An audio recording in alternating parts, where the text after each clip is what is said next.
Good morning and welcome to the Red Ned Show, where it's always morning, even in the afternoon. I am your host, Jay Edgar, and I am joined again on the other end of the screen, once again, by Katie Zed. Katie Zed, welcome back to the show. Hey everybody, good to be here.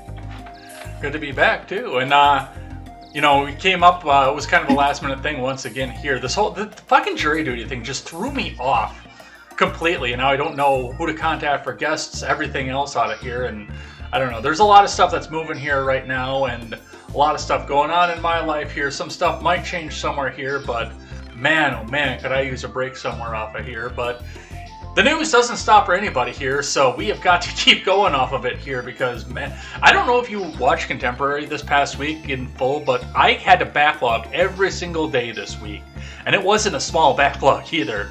There were a couple days where the backlog was an entire show. I usually catch most of it, but not all of it. Yeah. So we are here. We're going to cover some of what we had going on here, but there was just some that I had to skip here because 2 hours it comes up really, really quick. So I think we need to get right into some of this here. Looking in at some of the stuff we're going to go over here today, we had some pretty major storms happen over the weekend here, so we're going to talk a bit about some of the stuff that's going that went on with that, some of the tolls, some ways that you can come back and help out some of the people that were affected by these storms, of course. And on top of all of that, we are also going to be looking at some of the bad takes that came out of this because, never let a good tragedy go to waste. So we'll talk just a bit about what's going on there. The big news of the week, though, was happening over on the Iron Curtain. Ukraine and Russia have been having just a bit of a dust-up over here, and, well, they're depending on us to go back and figure out what's going on with that as well. So we'll talk a bit about what's going on there, what this means for the broader rest of the world, and what we could expect from coming out of this as well. And while we're talking about, we're going to talk a little bit about the China-Taiwan thing too, but not very much because that's kind of chilled out for right now. Something right up your alley here. The Jussie Smollett verdict came in. I will admit that I didn't pay a lot of attention to that trial here, but I know that you are really, really into criminal justice and what happens with that, the process behind that. So we'll talk just a bit about what's happening with that, what's going to be coming in the future, where this came from, and, well, part of the reason I didn't pay attention to this as well, because in my eyes, a lot of this was expected. So we'll talk about that. And the national debt, the ceiling for that, it looks like that is going to be rising now. And it's going to be rising with Republican help too. So we'll talk a bit about what happened there, what this means, and what this could mean for the future. Plus, I got a nice little surprise stupidity for you over here at the end. Something I think you'll probably laugh a little bit about. It's the holiday season, so we got to laugh a little bit about some of the stupid things that people do in light of the holiday season. It is going to be all this and more over on the Red Ned Show. Thank you guys so much for checking us out on all the channels. That includes YouTube, DLive, Twitch, Facebook, and Twitter, even though I have no idea where it streams to on Twitter, but apparently we're streaming to there. So thanks for checking us out on all of those different platforms. And if you can't catch us live, you can catch us back on demand over on YouTube and over on BitChute.com. Check us out on both of those platforms as well. And once again, that's a promise I've made. I will be going back to the audio platform at some point when I stop working. But you can go check us out over on iTunes, Google Play, Spotify, and Stitcher as well. Or if you would like to see us on another audio carrier, just let me know and I'll go sign up for it as well. I'm thinking about going to Pandora too, so definitely go and check all of those out if you want to take us up on the go. Just have a little bit of audio accompaniment. You won't be able to see the video, but you'll be able to hear our lovely voices as we go. And lastly, of course, make sure you go check out my friends at TurnSomePagesProductions.com.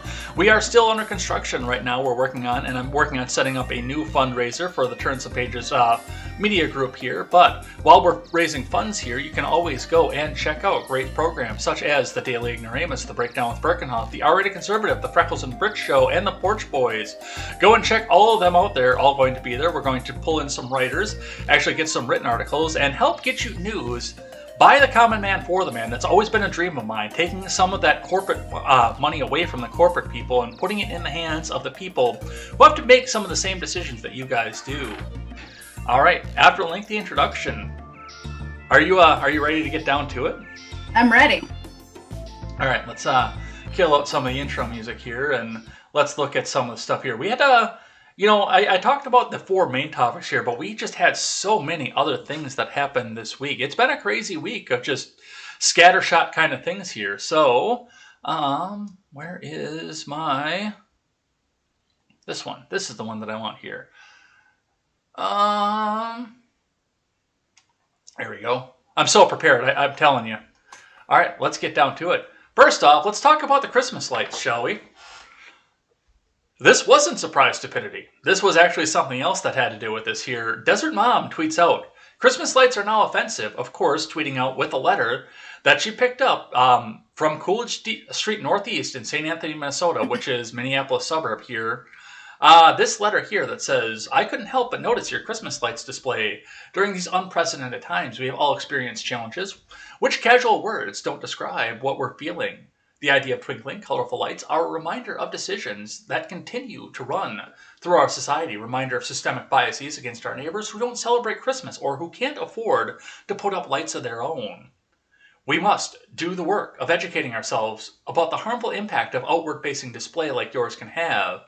I challenge you to respect the dignity of all people while striving to learn from differences, ideas, and opinions of our neighbors. We must come together, collectively, and challenge these institutional inequities. St. Anthony is a community welcoming of all people, and we must demand better for ourselves.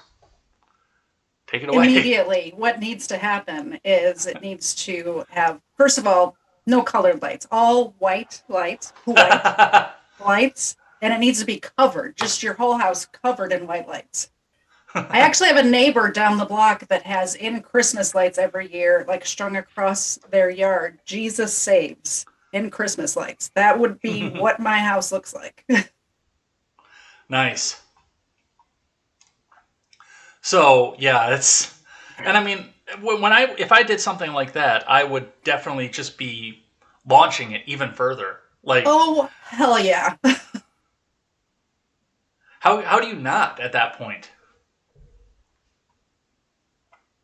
I don't know, but yeah, it is the season, I guess. Let's see, what else do we have here? The DOJ got into the news this week because, once again, they're trying to change effectively the voting process at the federal level here. And this one had to do with gerrymandering. Let's first listen to what our wonderful AG had to say, and let's think about the bullet that we dodged by not having this asshole on the Supreme Court. Let's have a listen. Today, the Justice Department has filed suit against the state of Texas for violating Section 2 of the Voting Rights Act. As the Supreme Court has observed, a core principle of our democracy is that, quote, voters should choose their representatives, not the other way around, close quote. Section 2 of the Voting Rights Act requires that state voting laws, including laws that draw electoral maps, provide eligible voters with an equal opportunity to participate in the democratic process and elect representatives of their choosing. The complaint we filed today alleges that Texas has violated Section 2 by creating redistricting plans that deny or abridge the rights of Latino and Black voters to vote on account of their race, color, or membership in a language minority group. Today, the Justice Department has filed suit. So, what they're coming down to and what they're talking about is, of course, gerrymandering, which, it's always fun and well when Democrats do it, but, they hate it when Republicans do it. And the argument that they always make is, well, nothing looks like these districts in real life. No, these shapes don't exist in real life. And some of the most gerrymandered states that I've ever seen are Illinois, Maryland. Yeah. Illinois is one of the worst ones that there is. That nice little sliver that goes between Champaign and Springfield and doesn't touch a goddamn thing else. Mm-hmm. What's your take on this?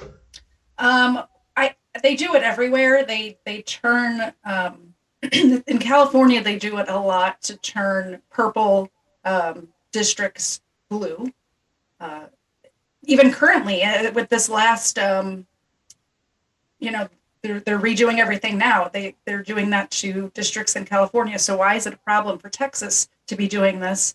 And it's not a problem for New York or California or Illinois, for instance. It's fine for them. Yeah. Yeah, like I said, Maryland is the worst offender. Like, seriously. I've looked at that map, and that's, that's how we when this conversation first started coming up, I have a friend in the Discord server who is from Maryland. I'm not going to say his name on air, obviously, but like he is from that state and grew up there, never lived anywhere else, and he was the one that brought it up. And just to look at it, it is everywhere. I'm gonna have to check it out after the show. Yeah. So definitely something off of that. But hey, we just want to win, apparently. All right. A little bit of articles going on with that. DOJ sues Texas over redistricting, saying the new maps discriminate. The Justice Department is suing the state of Texas over its newly redistricted congressional and state legislature maps, AG Merrick Garland announced on Monday. Garland said Texas violated the Voting Rights Act by drawing redistricting maps that disenfranchise African American and Latino voters. Now, I looked at the maps. We looked at this on Contemporary, and it looks like there were more toss-ups in the old map. There were more toss-up districts that could have gone. They leaned blue, but they could have gone either way. And after redistricting, it looks like a couple of those actually got moved into the solid blue camp. They stopped being toss-ups. So, as far as I could tell, the map benefits Democrats in Texas. Really, I didn't look that closely at it, but I would have assumed the fit that they're pitching that it would have been the other way around. No, I think they just want the federal government to do it, to be completely honest. I know we're having that problem here in Wisconsin because they're redrawing the maps and everybody's arguing about how they're redrawing the maps. And actually, it's going to be either the court, which is 5-3, 4-3. Yeah, because there's only 7 judges on our court. So it's either going to be the state Supreme Court that redraws the map, 4-3 Republican, or they're going to try to get the DOJ and the Supreme Court to do it. Just draw squares with however many people you want in them and just do that. Yeah. But that's what we see off that. We had some news in the social media front here. Donald Trump's media company has a new CEO, soon to be former Rep. Devin Nunes.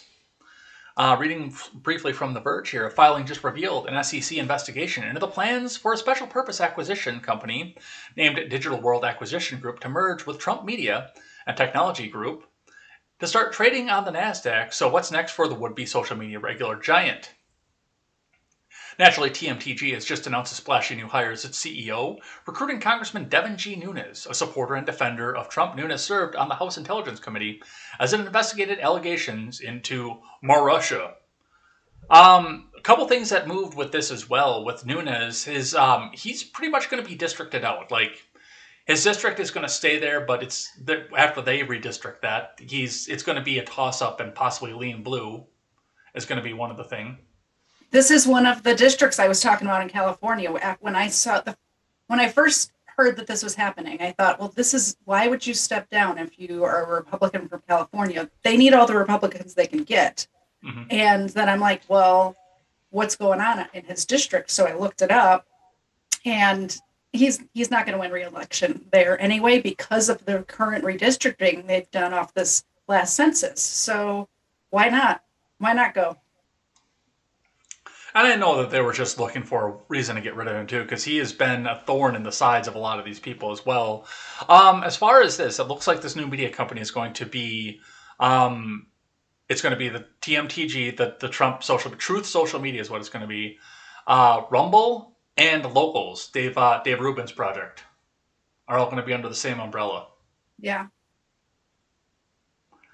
Hopefully it takes off and they get enough people interested in it, because what's going on the major platforms right now is just ridiculous. So, I mean, hopefully it grows legs and runs. Yeah, we'll see what happens with that. Let's grab one. Let's talk about Reality Winner for just a second. From 12 CBS, 26 NBC, local document leaker. Reality Winner tells her side on 60 Minutes. Just reading briefly, Reality Winner. It's the name that turned heads when the Air Force vet made headlines in 2017 for alleged espionage against the United States. She was sentenced to over 5 years in prison for leaking documents from the National Security Agency. At the time, Winner's sentence was the longest ever given to a civilian accused of leaking classified documents to the media. So she is, I believe she is commuted now, so she's out of prison, but she still has this. And honestly, for me, for somebody who hates the federal government as much as I do, I think she should be pardoned at this point, but I don't think anybody's got the balls to do so. I Because disagree. hers didn't get anybody killed. Doesn't matter. I'm not a fan of government secrets, though, either, but what's your take off of this? My take is that she was an interpreter or something, so she's just seeing documents come across her desk. She's not looking at the big picture. She doesn't know if she's not looking at leverage with Russia. She doesn't know, like, we don't want Russia to know what we know. So by her leaking that now, Russia knows what we know, and she doesn't know what's going on in the big picture. So she's a little peon at the bottom of the totem pole, does not have any right to release shit. Yeah. It doesn't matter if lives were put in danger or not. They could have been. We could have been on the brink of a war with Russia. She doesn't know that. She doesn't know the ins and outs of foreign policy or, what's going on with our government's negotiations with other nations. So lock her up, throw away the key. She's got pink dreadlocks, for Christ's sake. How could he be on her side? Well, and I guess for me, it's just that there's just too many secrets in the government, and I hate that, the fact that we do that. Now, with Chelsea Manning, I did draw an issue with that because what she did leak was strategic maps, like maps of where people were going in the Middle East, troop placement, everything else like that. That put people's lives directly in danger. Well, and I have nuanced opinions on this too, because I'm Team Snowden. Snowden was leaking stuff that affected the American people. Mm-hmm. What she leaked, she saw a Trump interview and she didn't like Trump, and that's why she leaked it. That wasn't for the American people, in my opinion. Well, we'll see what happens with her, but I think she's just going to stay commuted at this point. Yeah, she is. Chris Cuomo got into the news this week as well, going back and touching back base on what we talked about last week. Chris Cuomo has been out. He's been outed at CNN, and we didn't really actually have a lot to say about that because we had so much other stuff to talk about last week. But he is out at CNN. Well, he's out at Sirius XM too at this point. They threw him off. They gave him the opportunity to come out and say, "No, it's my choice to come back and retire here, so you don't have to worry about that, and we'll be back stronger than ever somewhere off of here." But now he's also getting ready to sue CNN for $18 million. As far as I know, this is just for a contractual dispute, and it's to pay out the rest of his contract. If that's the case, and there's no clause for illegal activity, he might actually have a case for this. But they're talking like he might actually have there might have actually been a clause in there that will protect CNN for criminal activity, which what they did with Andy Cuomo, that would qualify. Yeah. Well, I think their parents need to get the bunk beds ready because both boys are unemployed now, and they're going to be coming back home. The bunk beds. That would be great to see. For Mario Cuomo, too, just think about how that's got to look for him. I mean, both of his boys, I think Chris is married. Andy is. How embarrassing. How embarrassing. Like, all I ever want to do is make my parents proud. Like, how embarrassing to have both your kids in basically the same news cycle within a month of each other, I don't know, but there's no love lost for me there, except for the fact that we got one COVID tyrant out of New York, and we pulled one in that was 30 times worse. This person. So, what is the trade-off there? Speaking of New York, de Blasio had something to say about universal vaccine mandates. Let's listen to what Mayor Wilhelm has to say. The fact that this is universal, and this would be my advice to mayors, governors, CEOs all over the country, use these vaccine mandates, and the more universal they are, the more likely employees will say, okay, it's time, I'm going to do this, because you can't jump from one industry to another or one company to another. It's something that needs to be universal to protect all of us. The fact that this is universal. God forbid people jump from one industry to the other after their workplace abuses them. It's got to be universal. Yeah, absolutely. Anybody who's still in New York, get out. I know Quest is in the chat right now. What are you still doing there? Why are you still there? Get out. Get out of there. There's no reason to be in New York.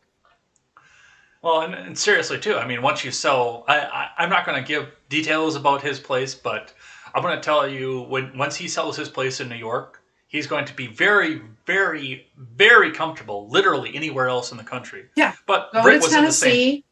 Britt Go to was in the same Tennessee. boat Get you. when she got out of Oh. California. Yeah, I know the neighborhood that Britt moved into. I'm familiar with the area, and she did well. Yeah. You know, I talked about it a couple weeks ago. There was a story about a place in San Francisco where, you know, there was a black family that was getting redlined, and they de-blacked their house. And I mean, it wasn't even really that prominent of a neighborhood, but you know, the house went out to from 900,000 in San Francisco to 1.5 million in San Francisco once they took all the pictures of themselves out of the house. And all I'm thinking, and I looked at the pictures of the property, is okay, well, they've got a crappy house with a little bit of acreage there. I think they had like an acre lot for $1.5 million in San Francisco. Yeah. And like a 5-room house. When my mom moved from Chicago to Georgia, this is almost 30 years ago. We had a 2-bedroom house in Chicago, and she sold that house and basically fair exchange, same amount of money, bought a 5-bedroom, 5-bathroom, like huge home on a corner lot here at Metro Atlanta. This money's not the same. Yeah, exactly. Here's one from my neck of the woods here. Wisconsin mayors targeted amid GOP-ordered election probe, which was kind of funny because, and I didn't put this in the notes for today just because I knew that I would take forever to talk about this here, because they did just have the giant article out of the Milwaukee Journal-Sentinel of, oh, well, we investigated ourselves. We found no evidence of widespread voter fraud, but here are 15 incidences of voter fraud that were possible that we found that disturbed us. How many did you say? There were like 15 instances out there 15. that were named in the article, with multiple instances in each. Wow. But reading from the Associated Press, Wisconsin mayors targeted amid GOP-ordered election probe. The Republican hired attorney investigating the 2020 election told Wisconsin lawmakers during a testy hearing Wednesday he has filed a lawsuit to force officials in Green Bay and Madison to provide testimony. Meanwhile, the state's embattled elections commissions approved a series of recommendations made in a recent nonpartisan audit, while also pushing back against the report, saying it was rife with mistakes and led people to wrongly conclude elections are poorly managed. And all I have to say about elections being poorly managed is in the city of Madison, instead of just mailing in your mail-in ballot, they have what they call democracy in the park, where you went over there with your ballot, your mail-in ballot, and dropped it in a drop box in a park. Oh yeah, that seems very safe and secure. Safest Free and and securest fair. election in history. More votes than Barack Obama. Jesus. So, your take on this one? There's never a zero amount of, it's always more than zero as far as voter fraud or voter, anything like that. But the less we can, personally, I don't think there's a lot of people that shouldn't be voting, but if we're going to let everybody vote, we need to just make sure that they're doing it in the correct way and nobody's cheating. Yeah. And what else can you do? It's never going to be zero. It never has been zero. Except in 2020, then it was zero. Right, I Most forgot. popular Sorry. election in history. Freest and fairest. Yes. So that's what we have going on with that. This one I read this morning on Contemporary, and I found very interesting. From the Blaze, poll compared to GOP college students, Democrats less willing to be friends with someone who voted for the opposing presidential candidate.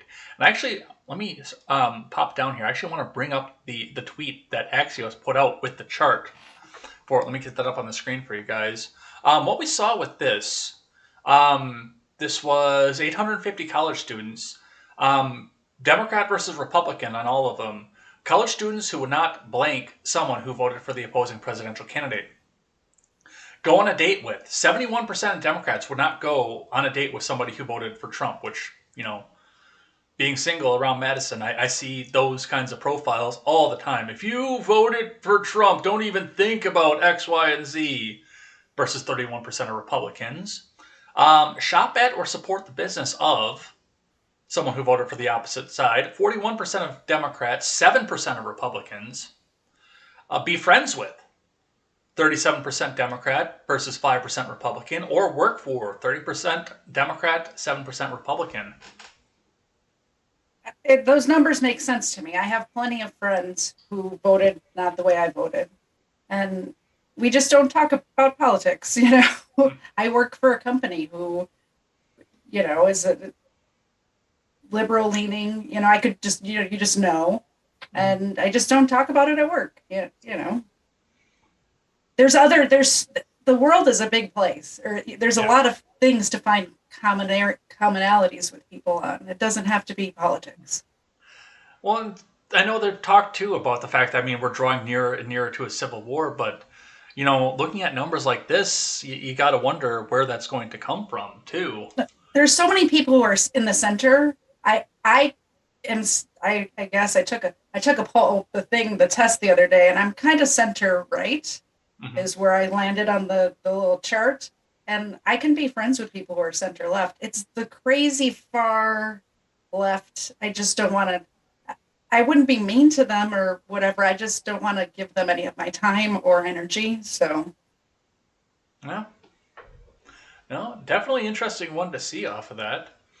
A little bit of news in the Biden cabinet here. Omarova has withdrawn her nomination to lead the U.S. Office of Comptroller of the Currency. This was interesting to me, and we'll probably spend just a touch of time on this because, the news outlets and the social media are coming out here making the rounds telling us that, they just didn't like her because she was from the Soviet Union and they're thinking bad things about her and she's, mom-powered woman and this and that and the next thing. Honestly? No, I looked at that and I said, no, I've seen what she writes on social media, articles that she's written for various different magazines. No, she is a full-on communist that wants to print us out of everything, and I don't want her anywhere near the currency. But what was your take on that? She should not be in any form of government here in the United States at all. If she wants to have her politics, she needs to go back to, what did you say, is she from Russia? Soviet Union. I don't know which Soviet Union bloc, but there's plenty of places that have the policies that she wants already in place. So what is she doing here? Like, there's a reason she left the Soviet Union. Why is she trying to make the United States the Soviet Union? I think she came over as a kid, so I think her parents fled, not necessarily her. I hear Cuba would like to have her. She's welcome to go there. Speaking of people that I can't really stand, let's talk about Dan Crenshaw for just a second. So Dan Crenshaw got out in the news this week because he is not a fan of the Justice Democrats, specifically citing people like Marjorie Taylor Greene, Madison Cawthorn, and Matt Gaetz. And honestly, I can't do his stance justice here, so let's listen to the Cyclops here and let's see what he had to say. Supporting these two. There's actually other veterans in Morgan's race. There's other front runners, but why support these two? Well, because I've been in Congress for almost 3 years now. There's two types of members of Congress. There's performance artists, and there's legislators. Now, the performance artists are the ones that get all the attention. They're the ones you think are more conservative because they know how to say slogans real well. They know how to recite the lines that they know that our voters want to hear. Let me tell you guys something. In the first 2 years of Trump's presidency, when Republicans were in control, when every single time we were voting on Donald Trump's agenda, who do you think was at the top of that list voting with Trump, and who do you think was at the bottom? A lot of names you would recognize were at the bottom of that list. A lot of names you would recognize are at the top of that list. Number two is, it's probably going to make you cringe a little bit. It's Adam Kinzinger. Voted with Trump almost 99%. He was number two. You know who's at the bottom? Everybody in the Freedom Caucus. All of them. What you hear so often is not true. So within that speech too, and that did come up in the clip, he did take aim at people like Cawthorn and Marjorie Taylor Greene and whatnot. And I mean, it shows some of the division within the GOP party in and of itself. Now, everybody here knows that I'm not a fan of Marjorie Taylor Greene. In fact, I think that she is a Democrat deep down, that she's planted to go out there and keep people talking about the bad MAGA agenda.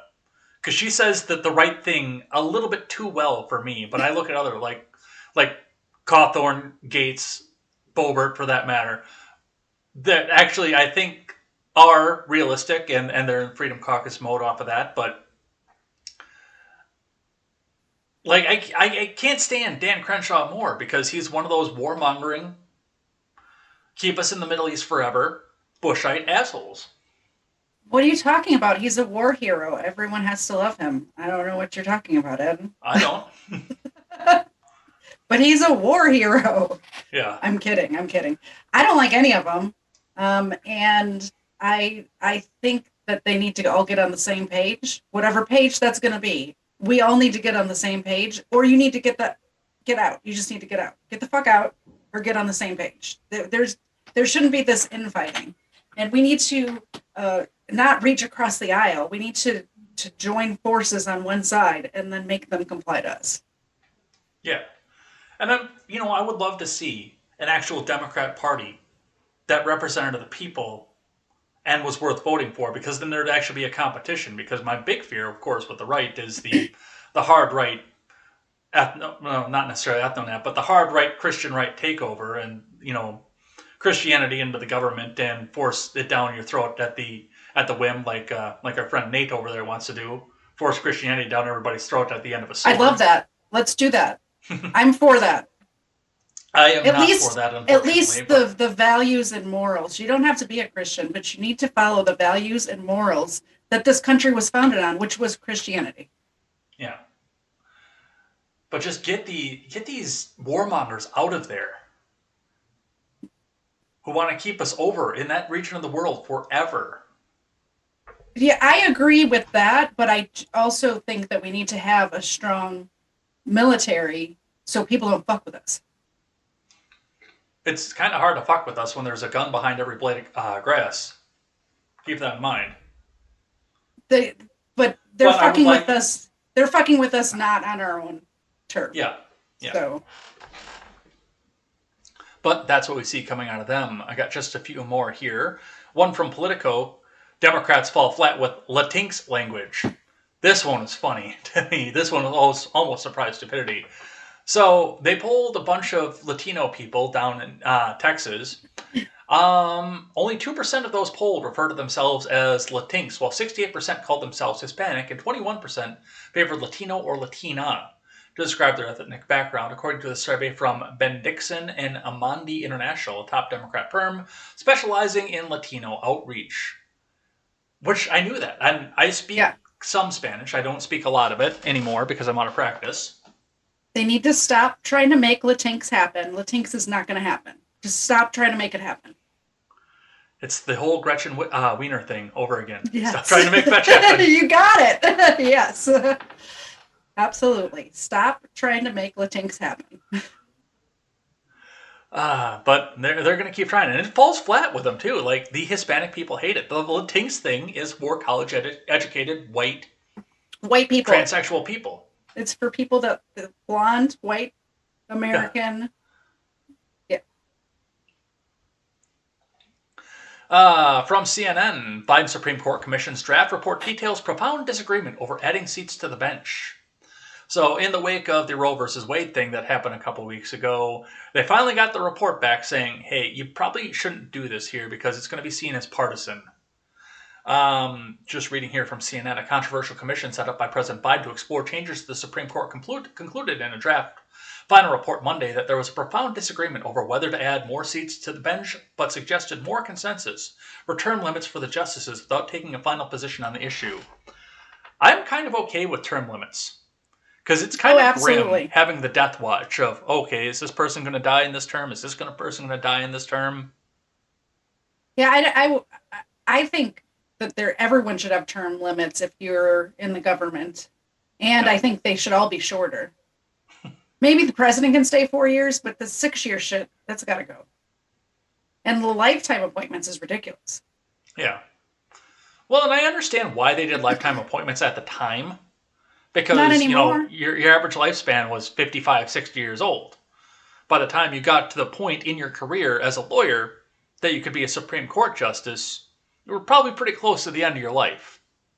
and they're afraid to retire.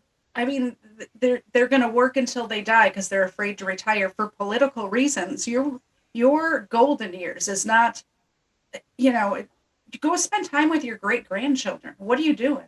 Get out of here! Like, it's ruining people's. It's like anybody who stays working until they die is missing out on their children and their grandchildren and their great grandchildren, and just put a term limit in.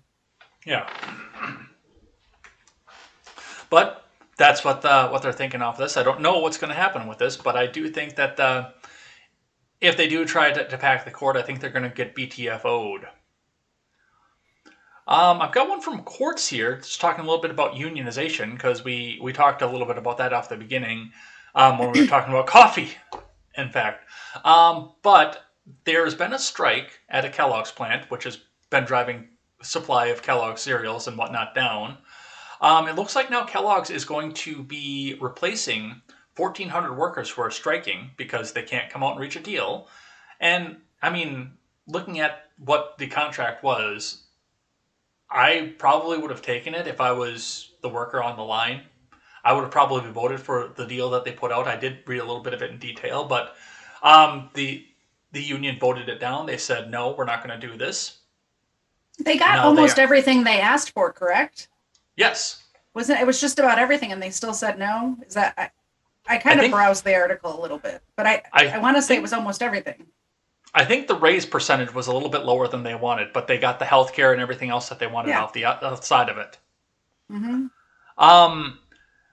But Redditors got up on this, and that's the reason I chose the Courts article, because they went in and crashed the online application system. Redditors came together from r/anti-work and added, I believe the final count was 9,000 fake resumes based on Google Images resumes that were recopied and changed with different zip codes to match where Battle Creek, Michigan, the plant was.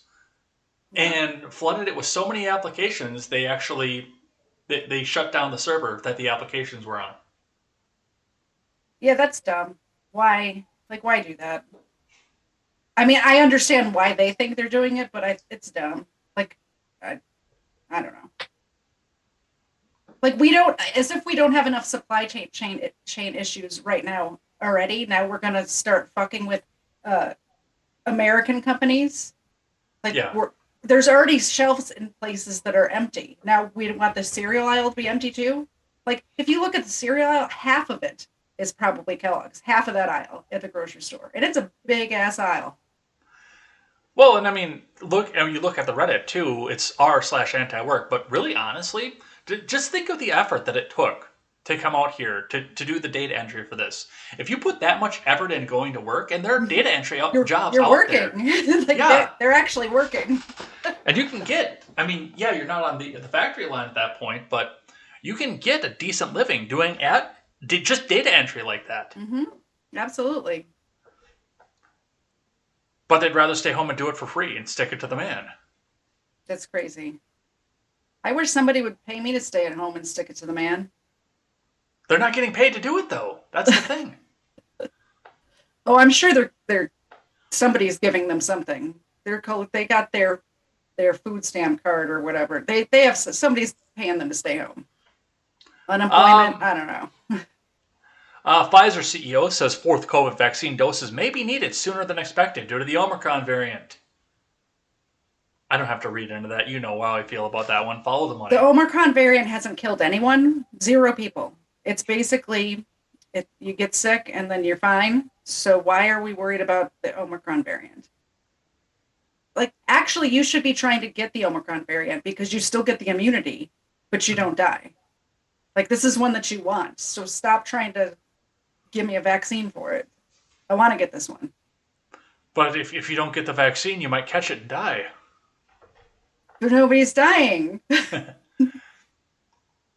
I know how to read. I think Fauci doesn't know that we know how to read. Like, I can look at the reports. Well, if you attack science, you're attacking me, so why would you attack science? So be it. Sorry, I attacked you. This one I found interesting here. A restaurant owner who spends thousands taking her staff on vacation says she's had no problem finding workers. So this is Abenaki Trail Restaurant and Pub in North Conway, New Hampshire, which I know the area. I've never been to the place, but I know the area that they're in. I've been to the general area of that place. She is spending up to $2,000 a head to take all of her employees on vacation all at once a couple times a year, closing the restaurant while she's gone and out of this. And she said, oh, no, there's no problem finding employees. I have employees all over the place, and I'm paying them well, too. I bet she does. I mean, if you're a restaurant worker, would you rather get a job at her place where you know you're going to get a vacation, whatever time of year it is, and it's going to be she's paying for it, so you're actually going to get a vacation, not just time off? Or would you rather work at the restaurant next door that you're going to get paid less and not have that benefit? I'm going to go with the vacation lady. The problem with that is, how can you afford to do that unless you have some sort of independent wealth of your own somewhere? Because maybe she charges $50 for a steak. I don't know. Might be a fancy place. We looked over the menu on Contemporary this morning, and it's ridiculously expensive there. But that's why. I mean, because the ingredients to make, well, you went to culinary school. The ingredients to make those dishes cost the same as if you're getting it at the diner than if you get it at this fancy place, and they charge you more. That's how she can afford it. $12 martinis. I bet they're delicious, though. Not a martini fan, but I could see that. But I'm sure that, I've looked at other restaurants too, and for the most part, they are operating on a shoestring budget for most of their existence. Yeah. Unless you are in one of these super high-end places, and usually if you have a high-end restaurant, you usually had money coming into it. Oh yeah, for sure. But this is also not a place where, you and I would go meet to have a burger and talk about show notes. That's not that kind of place. That's like anniversary date night, something super special. Well, there's people in this world that eat at those kind of restaurants all the time. I'm acquainted with some of them. I don't. I go if somebody invites me there and they're paying. But I know people who eat at those kind of places on a regular basis, several times a month. Yeah, well, I can see where that's coming from, but the results are not typical. That's where I'm going with that. Yeah. Oh yeah, for sure. From Occupy Democrats tweeting out here, coming from your hometown, of course, Illinois introduces a bill to force unvaccinated residents to pay out of pocket for their hospital treatment if they catch the pinko pox, saying that they must assume the risk and take responsibility for your carelessness. Retweet if you think that your state should do the same. I'm so glad I don't live there anymore. It's just ridiculous. There's so many things, there's so many reasons why people don't want to get the vaccine. And some of them are even medical. So how can they, this can't, there's no way this is going to go through. I don't think. It also kind of shoots an arrow through the whole healthcare as a human right thing. Yeah. Yeah, exactly. It wasn't too long ago where if we didn't give everyone health care, then we were evil monsters. And that was coming from Occupy Democrats, too. Same people. Yeah, the same group. Yep. Which, and I said this, once again, I'm going to cite the morning show from today as well, because this one came out of that one today. I remember when Barack Obama won the primary in 2007, I think it was. It was 08. Yeah, 2008, when Barack Obama won the primary, and I was still living in Mass. And one of my friends, which you wouldn't think about this coming out of Massachusetts, by the way, deep, deep blue Massachusetts, but one of my friends texted me and said, she was like reading through the subtext of it seemed like she was crying about this, saying, oh, I don't want Barack Obama to be the president because I don't want to pay for people to not have to go to work. In deep blue Massachusetts. Yeah. Most people are more centered than you would think. Because you live your life in this political world, but most just a random person at the grocery store is really in the middle. And Chelsea was pretty base too, but that's another story for another time. But just to look at that, and that's where I first started getting away from the Democrat Party, because one of the things I realized almost immediately was, if you control the healthcare, you control the population. There's no two ways around that. Yeah. Absolutely. Now, this is fairly streamlined to only be for COVID complications. I read into this a little bit more from what this actually is. Now, Occupy Democrats, of course, is trying to make this out like if you don't get the vaccine, you don't get health care, and getting their sycophantic followers to come up and drum up into a frenzy over it. But no, this is pretty streamlined. And basically it is, if you don't get the vaccine and you have to go to the hospital for the pinko pox, then, that's They're it. also they You pay for it also out of aren't pocket. they aren't allowed to let you just die on the hospital steps either. So they're going to treat you, and then you just don't pay them. That's it. Yeah, there's that aspect of it too. But yeah, it is. If you control it and if you don't do what it is that they want, you suddenly don't have health care. Yeah. That's going to kill more people than Omicron will, because people aren't going to get it and not want to go to the hospital because they're afraid of a medical bill. Yeah.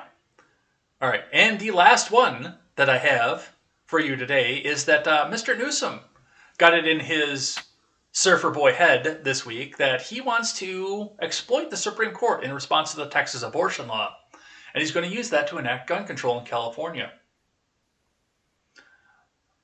So Newsom's idea, and I think this is just basically to get the case before the Supreme Court so they have to rethink the Texas abortion ban, to be completely honest, is that he is going to put in place a system where if somebody gets caught selling a ghost gun, an assault weapon, a 40% lower, any sort of thing like that they don't like, then the private citizenry can come back out and sue that person for $10,000.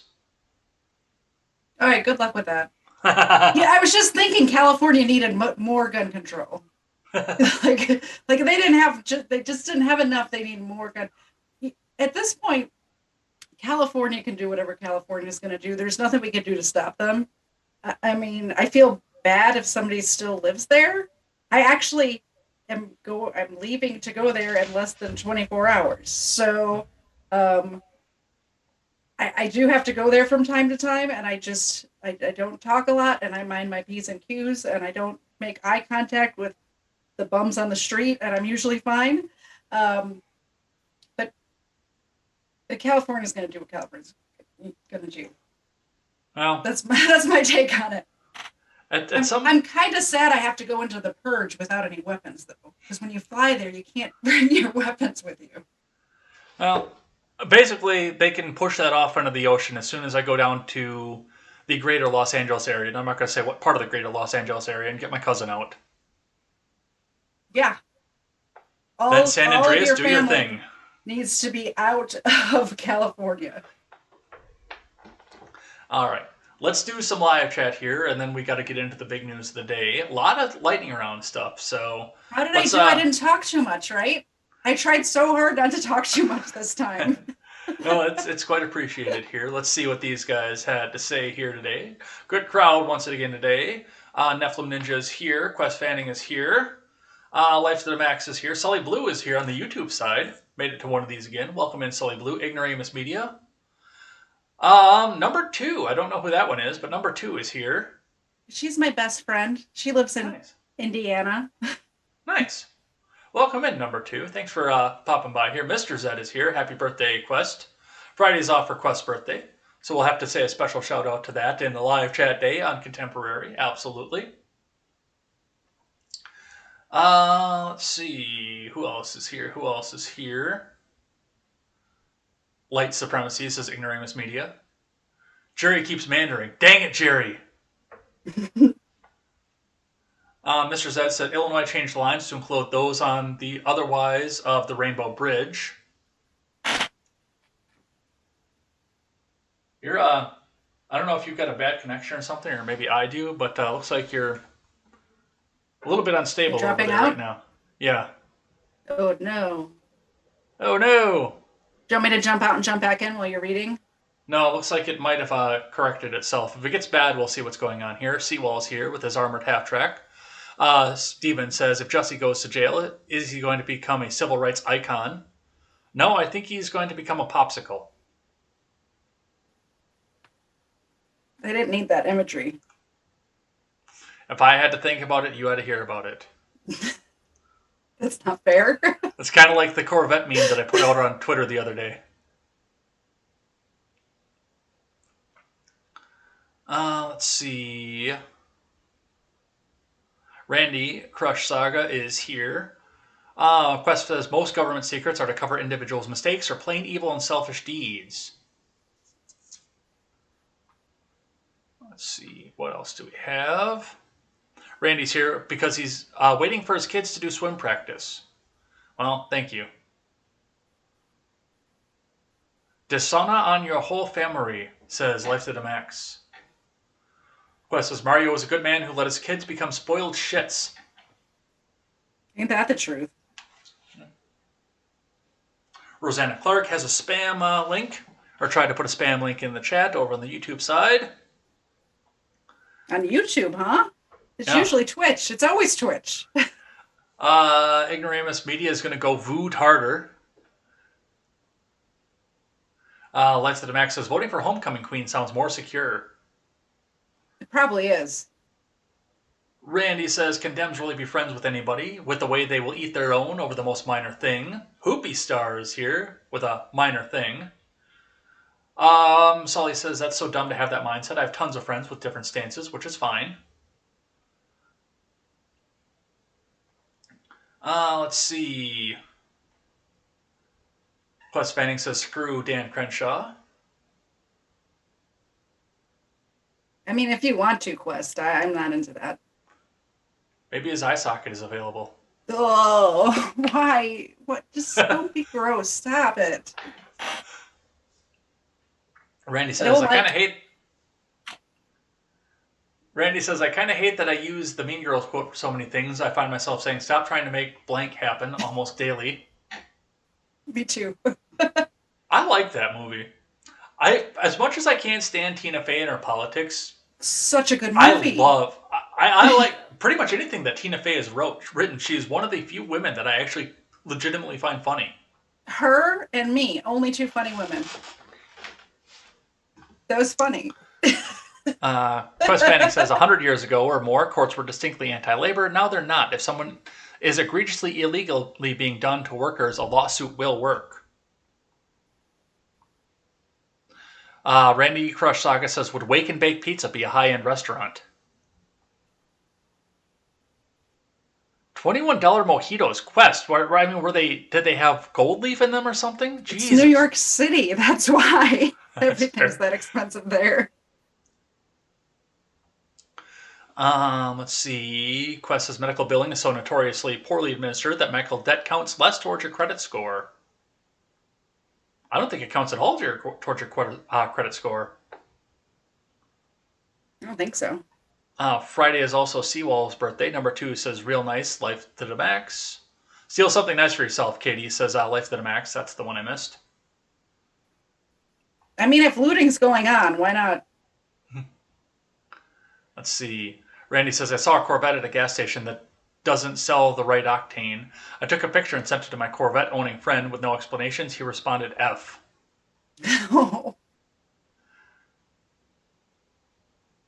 Let's see. And Randy says, I saw an Amazon ad for Mean Girls the other day, and it made me think about how Rachel McAdams seemed like a well-adjusted woman, while Lindsay Lohan is the epitome of those girls from the movie. Yeah, that's pretty true. Yeah, Rachel McAdams is not anything like the character in that movie. She's actually, she's fairly down to earth, and from what I've seen from various outlets, I don't follow her on any social media, but from what I've seen from various outlets and stories about her, she's pretty trad, too.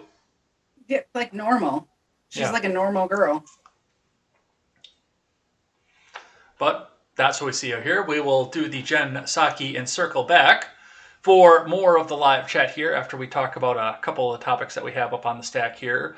So let's first let's talk about these southern storms here, because that was one of the big parts of the news this week, and it's something that it came up over the weekend. We haven't had a lot of information, a lot of time to really discuss what went on here.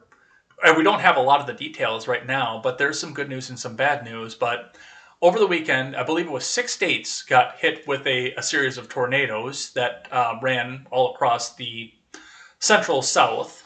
Kentucky, Tennessee, Missouri, I touched Mississippi. I know that.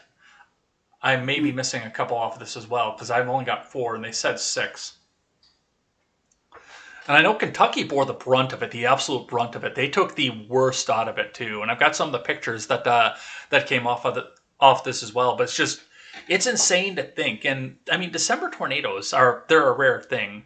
Winter tornadoes in and of themselves are a rare thing. I remember when I lived in Mass, major tornado ripped through Kenosha in January.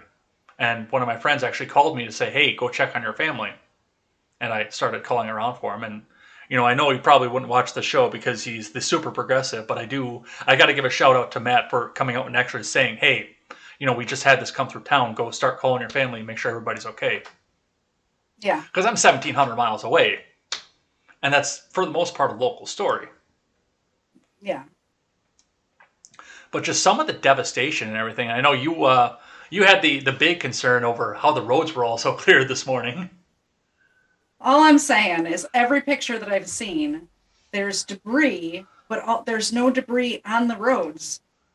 But when we had a tornado here, like the littlest tornado you could get, like an F1 that hit our neighborhood years ago. And the roads were blocked up. There was debris in the roads for like days. Like there was trees in the roads and like people's roofs in the roads. And I don't understand, less than 24 hours later, every single road is clear? What the hell's going on there? Yeah. Like not just in that one town, it was a large area and every single road is clear. I don't know. Something's going on. That's all I'm saying. Something is happening. Some of the notable places that got hit with this were a candle factory in Kentucky, where one of the poor women who got interviewed was standing right next to her boyfriend, and she survived, and he didn't. Like, he got pulled up away from her, and that's just the grisly imagery that went along with that too. She just, she said she looked up. 1 second she saw ceiling, and the next second she saw sky, and her boyfriend was gone. And F in the chat for her boyfriend. Yeah, it's terrifying.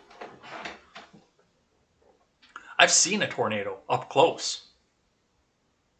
I was actually afraid to death. Like, that was one of my phobias for a long time, was thunderstorms with the right conditions to produce tornadoes, because we had one that came through redacted when I was a kid and went through our backyard. Like, it legitimately went through our backyard, which the house that I grew up in had a basement in it.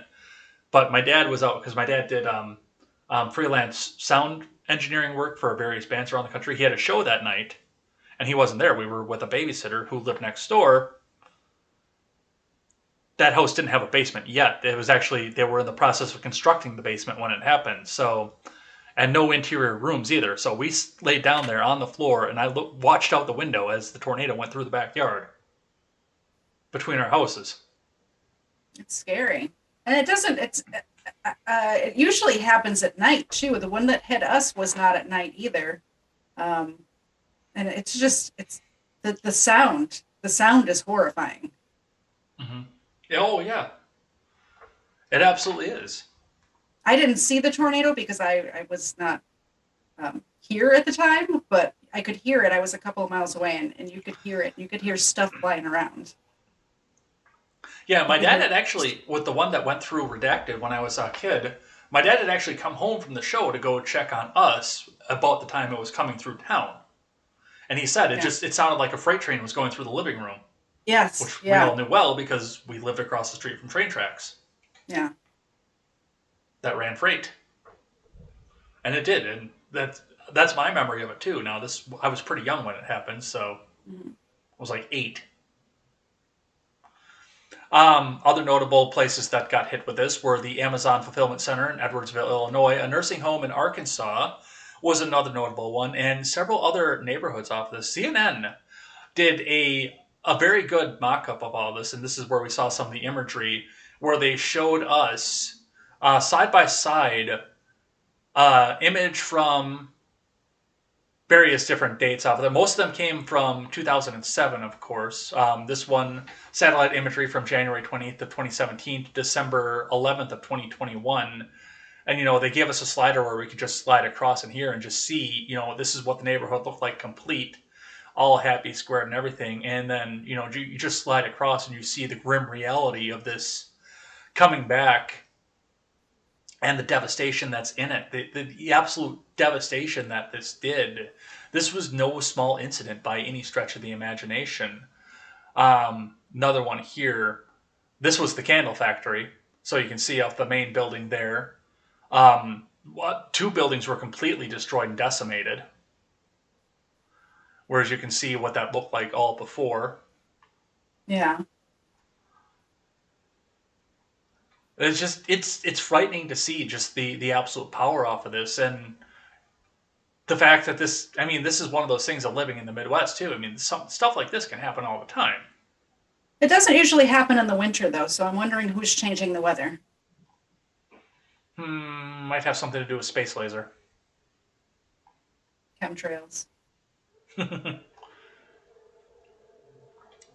But it looks like initial death counts could have been between 50 and 100. Andy Bashir has come out and said that it's probably going to be closer to 50 at this point. He's probably not expecting to see 100, which is good.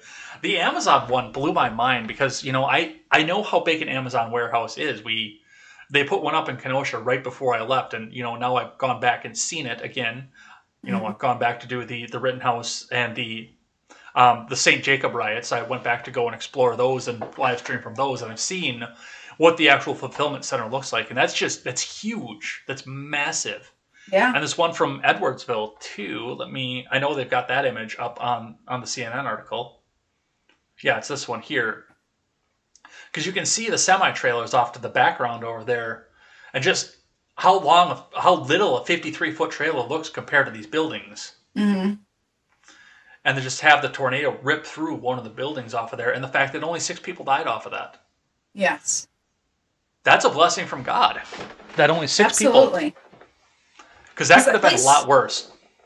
Especially, I'm sure they all huddled together somewhere when it was happening. Imagine if that's the corner that they had decided to huddle in. Yeah. It could have been devastating. Obviously, any loss of life is devastating, but it could have been so much worse. Yeah, it absolutely could have. And I do have link here, which I will put into the chat. I put in the chat in Contemporary too, of various charities. WLKY CBS out of Kentucky, obviously, did a very good job of putting some of these charities up together, including links to verified GoFundMe websites. Now, of course, I do not advocate the use of GoFundMe, but some people still enjoy it here. So let me get this link up here. We'll put that in the chat. If you do want to help, this is also in the Discord, and I tweeted it out this morning. If you do want to help, there are ways to do so. I mean, even $1 helps at this point. Anything. So that is, yeah, that's in the chat for these people, because a lot of these people just lost everything. I mean, the National Guard was actually talking about, we're trying to go door to door, but there are just no doors to go to. Yeah, it's very sad. It is. All right, now that we've done this and the actual good-natured stuff off of this, let's talk about the bad takes. So many bad takes. There are so many. There are 2 that I want to focus on because we've got other stuff to get to today. One of them came from Biden's press conference. Now, I gave credit where credit was due this morning when Biden was talking, and he didn't bring this up. This would have gone right down the Build Back bullshit agenda, but he didn't bring this up. A reporter had to lead him into this. But let's listen to what the House Plant Chief had to say. Does this say anything to you about climate change? Or do you conclude that these storms and the intensity have to do with climate change? Well, all that I know is that the intensity of the weather across the board has some impacts as a consequence of the warming of the planet and the climate change. The specific impact on these specific storms, I can't say at this point. I'm going to be asking the EPA and others to take a look at that. But the fact is that we all know everything is more intense when the climate is warming. Everything. And obviously it has some impact here, but I can't give you a quantitative read on that. So, and credit where credit is due. I don't think that he would have brought any of this up had the mainstream news reporter not led him into it. I don't think he would have. I don't think he would have either. I don't think he could bring anything up on his own, honestly, but he definitely didn't bring that up on his own. She led him right down that path.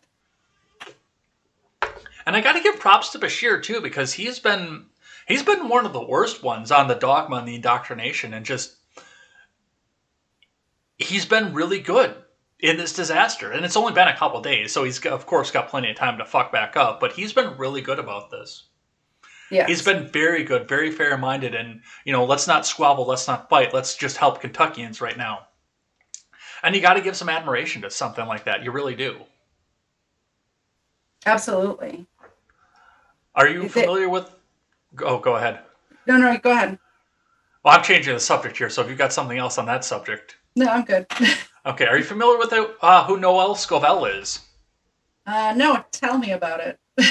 Noelle Scovell is a writer and producer for various TV shows out of the 90s who's decided to bring herself into the political arena. Oh, yeah. I think her more notable producing credit was with Sabrina the Teenage Witch. Mm-hmm. But now she's also got this, which was archived because after massive amounts of pressure from people on Twitter, she deleted this tweet. But of course, I knew that she was going to delete it, and I put it through archive.today. Always archive everything, especially if you think it's going to get deleted off of this. Noelle Scovell tweets out 1:02 p.m., December 11th, 2021. Sorry, Kentucky, maybe if your two senators hadn't spent decades blocking legislation to reduce climate change, you wouldn't be suffering from climate disasters. If it's any consolation, McConnell and Rand have fucked over all of us, too.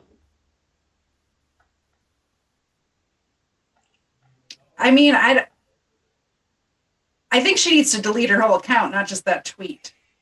And didn't she do that it was right after the tornado happened, too. Like, it wasn't even done. The storm wasn't even over yet when she was tweeting that. Is that correct? Am I thinking of the right one? No, I don't think so, because I would say probably 12 hours. The timestamp was December 11th at 1:02 p.m. So was that Saturday? Yeah. There was still storms going through Saturday. Yeah, but not that late into the afternoon. That's true. Still. I mean, that's going to be your first thought. That's what you thought. And not only did you think that, but you decided to write that down and broadcast it to the world. Of course, comments were turned off on it by the time I found it. Immediately, probably. Probably comments were on for 10 minutes.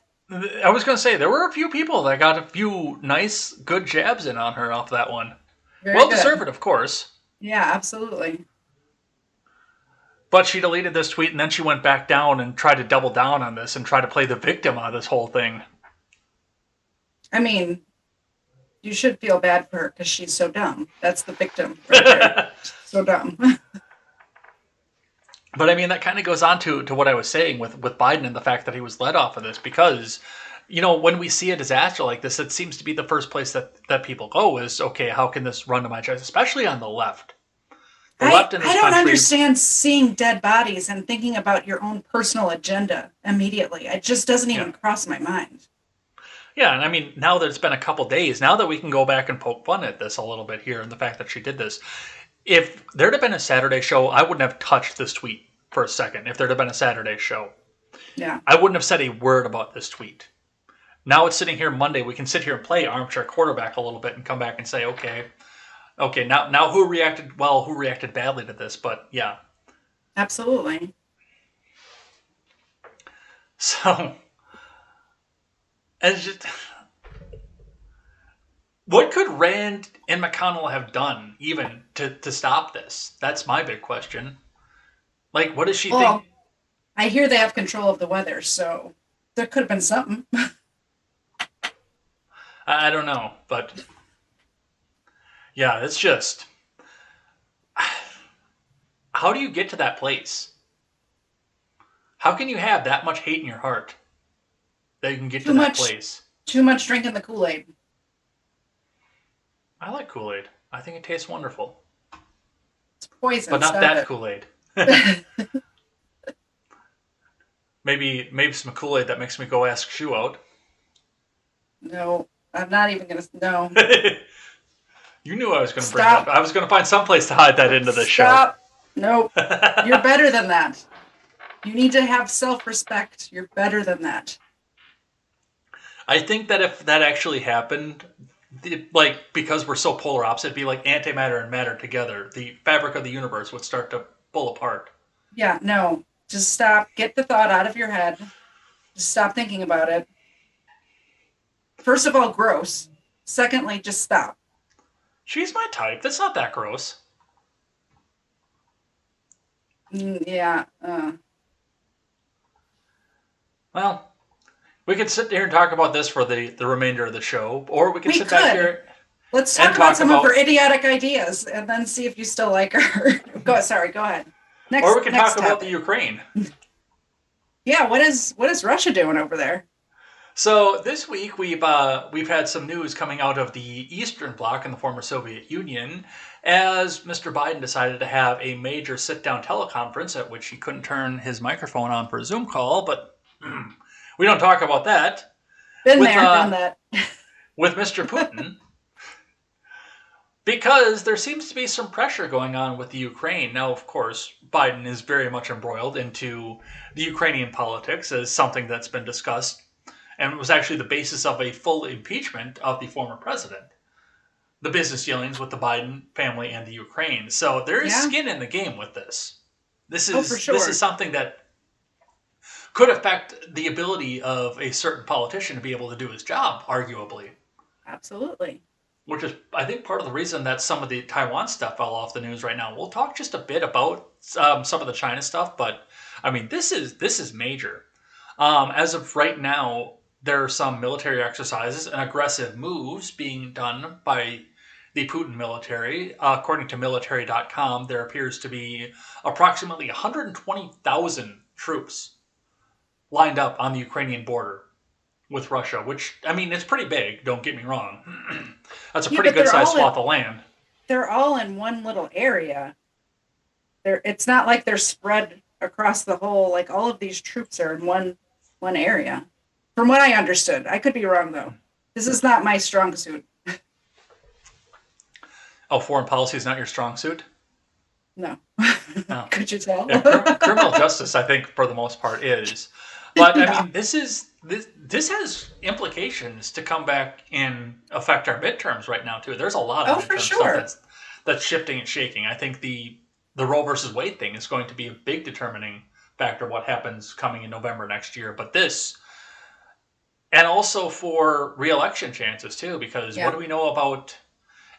This is one of the things that kind of piqued my interest about this, too, is what do we know about wartime presidents? They stay in office. Yeah, they typically get reelected. Oh, for sure. Two things could be going on here. Either there's really just military exercises that were pre-scheduled and nothing's going to happen, or Putin's going to fuck around and find out. Because not only is the United States saying you better not fuck around, Germany, there's so many other countries that are saying you need to stay in your lane over there. Mm-hmm. So, I mean, I think the minute he crosses that border, shit's going to pop off real fast.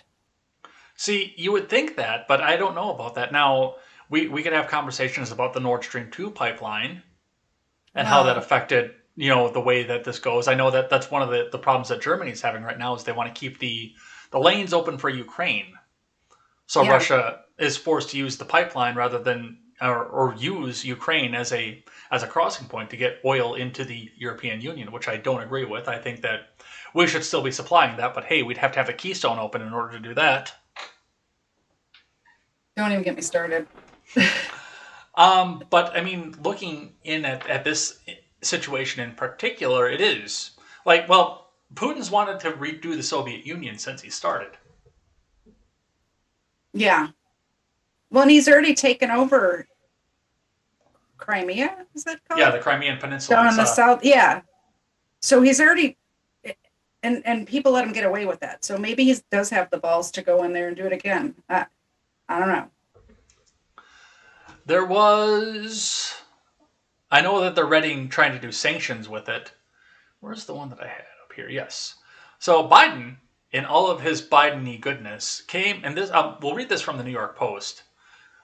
He came out, this is an opinion piece from the New York Post, but Biden's feeble Ukraine defense, U.S. troops off the table, boost Putin's hand, which it absolutely does. And he did come out right away and say, no, we're not going to do troops for this response. Why would you do that? I don't know. You don't want to show your hand. I don't know why he's showing his hand at all. Like, even if he's not going to send troops, even if he's just going to supply equipment or whatever else, they're going to do to help. I know that he's planning on doing something, but you just don't show your cards. That reduces your leverage.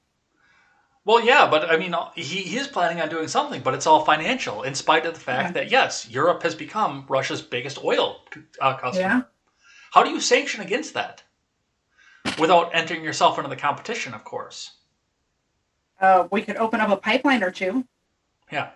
Or four. And I mean, the EU is hurting for oil, too, because OPEC is screwing them over off this. So they're going to take it wherever they can get it off of. And, Vlad sitting in there in Moscow say, okay, you want the oil? I give oil. I have plenty of oil. You give me good price.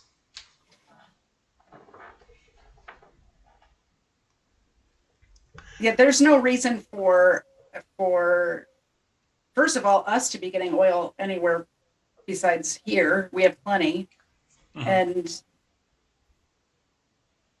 I mean, I'm not sure exactly where the oil's coming from over there. I'm not going to lie, not my strong suit, but there's got to be another way.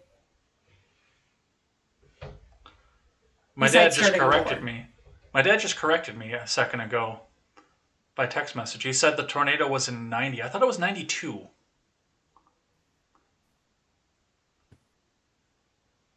He said it was 90, though. I could have swore the t-shirt said 92. I mean, I trust your dad. Yeah. I know you. I trust your dad. I was pretty young at the time, too, because I thought I was in second grade, not kindergarten. Anyway, that's the topic that we're done with at this point. But, I mean, yeah, going back and looking at what this is and where this goes. Now, going back to the no troops on the table, I'm going to armchair quarterback off this one for just a second. Because if this was me and I was the commander-in-chief, I wouldn't say that, okay, we're going to have problems if you do this. But I would start pulling all the military people stationed overseas in peace zones and start stationing them in every single base that we have over on that continent and Europe. I wouldn't necessarily put them into the Ukraine, but hey, friends in Germany, do you think you could use 20,000 more Marines? Because we can bring them in here. Hey, they'll come in here and spend money in Munich. We have bases in the Ukraine. Yeah, but I wouldn't necessarily put them there because that would be seen as an aggressive move. But, response time from Germany or France or something else like that is a lot quicker than pulling them out of Iraq or Kuwait or Saudi Arabia or something like that. Very true, yeah. So, yeah, I would just, I wouldn't say, okay, we're going to do military action. But, I would start massing troops in Europe if it was me. I think the reason he's not doing that is because if he started moving troops right now, just before Christmas, if he started moving troops to a potential war zone, his numbers are already, in the 40s or something like that? His poll numbers would drop even further than that. No, he's in the 30s. Oh, as he deserves to be. I would say he deserves to be in the 20s, but yeah,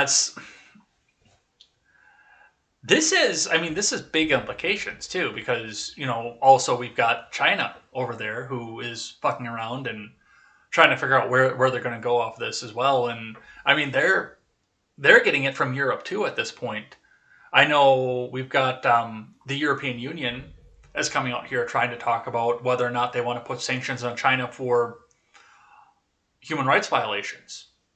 Yeah. And China touches Russia for a very large swath of its land border. So you've got Europe that's sanctioning you, two different countries who are touching each other. Yeah, huge border. Yeah. And then, of course, China also touches North Korea. Yeah. Who also doesn't care for Europe or the United States. This is potentially ready to boil over into something that I don't want to see at this point in my life. Yeah. Definitely. What's your thought on that? Well, I did hear something about. I know there was something that I read about us not sending diplomats to the Olympics, something like that. What is that going to do? Why? Exactly. Like that's your that's what you're going to do about it. Like, okay, well, we're not going to send our people to the Olympics. Like, well, and it's not even that they're going to withhold the athletes. They're just not going no. to send the Diplomats the to go government watch. people. Yeah, exactly. I think a stronger stance needs to be taken, or none at all. Yeah. Like either ignore it or do something about it. Not this half-assed shit is shit. Well, I mean, it's interesting that you bring up the Olympics too, because as this is going on, and the European Union is looking at Beijing and saying, "Okay, what do we do about this?" Remember, the International Olympic Council is in Athens, in the EU. Yeah. So now I think that Brussels needs to sit down and have a conversation with Athens and say, "Do you really want to do this in Beijing this year?" It's not something they just whip together. They've been preparing for this for 4 years. Like it's either going to happen there or it's not going to happen at all. They can't just move it to another city. I couldn't see that happening. Like when they held the Olympics here in Atlanta, it was years of infrastructure buildup and venues being built and them bringing people in. There was a big thing about them. They took all the homeless people and like put them on buses and got them the hell out of here. It was like a whole thing that happened. Yeah.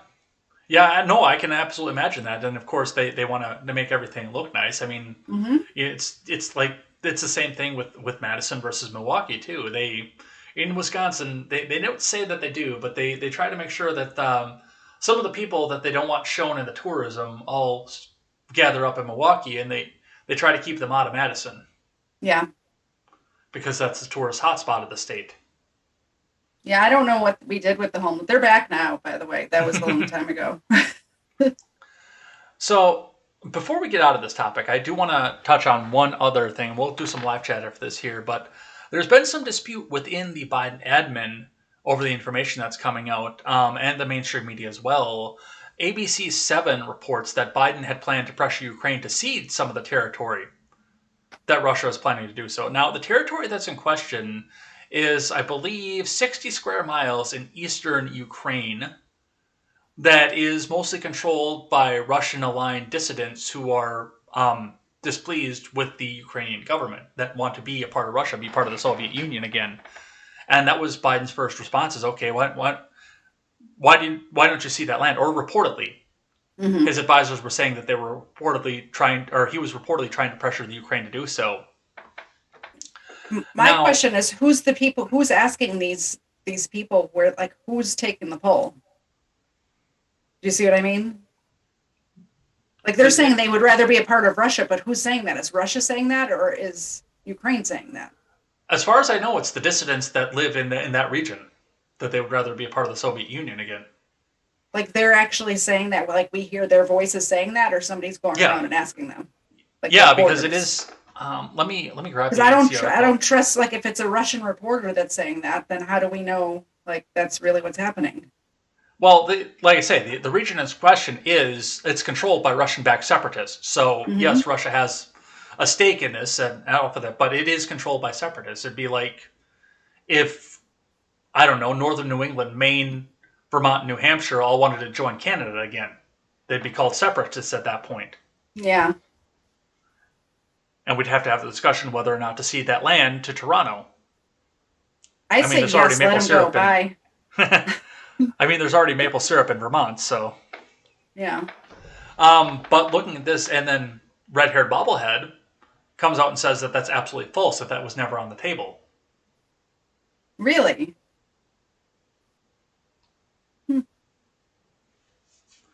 But the fact that it's even being discussed shows tremendous weakness, I think, from the Biden admin. Absolutely. That he's talking about, okay, give away some of your territory. Just give it away, and this will all go away. I mean, I'm kind of torn because I don't think we need to be in everybody's business, but I also think we need to have balls. So it's like I just don't know where to fall on this. It's like, what if China and Russia and Ukraine want to blow each other off the face of the map? Like, part of me wants to just let them do it. Like, go ahead. Well, that's unfortunately a part of the problem that we see with this, especially with what happened with the impeachment last year. The part of the problem that we come with this, the first one, because there is a compromise a conflict of interest because of Burisma Holdings. Oh, yeah, I know yeah, that the one. news media doesn't want you to remember that right now, but there is a conflict of interest with Burisma Holdings and the Biden Yeah. admin. I don't even remember exactly what happened there. It was with Hunter getting a job or something like that. Yeah, he was getting $50,000 a week to work for Burisma Holdings in the Ukraine. And they had the phone call where Trump was so evil and he said, hey, okay, we got to go and look into this. Mm-hmm. We got to figure out what's going on with this. And it's for political reasons because he was running against Joe Biden. Absolutely. In spite of the fact that Joe hadn't announced yet when all this happened. He wouldn't announce for another 6 months. Either way, we needed, I mean, if this was happening when he was our vice president, we need to know what was happening. Well, yeah.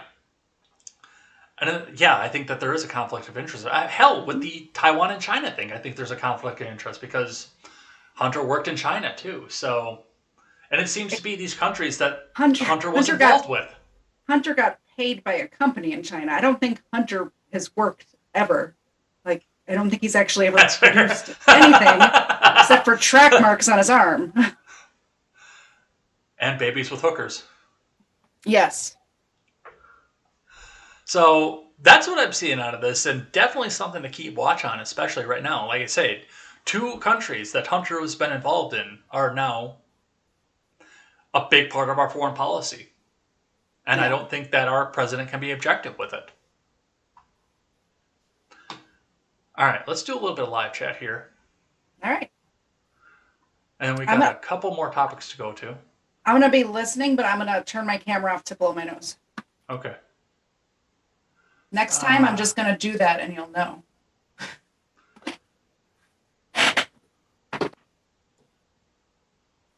Wow, we got a lot going on here. Where did we leave off?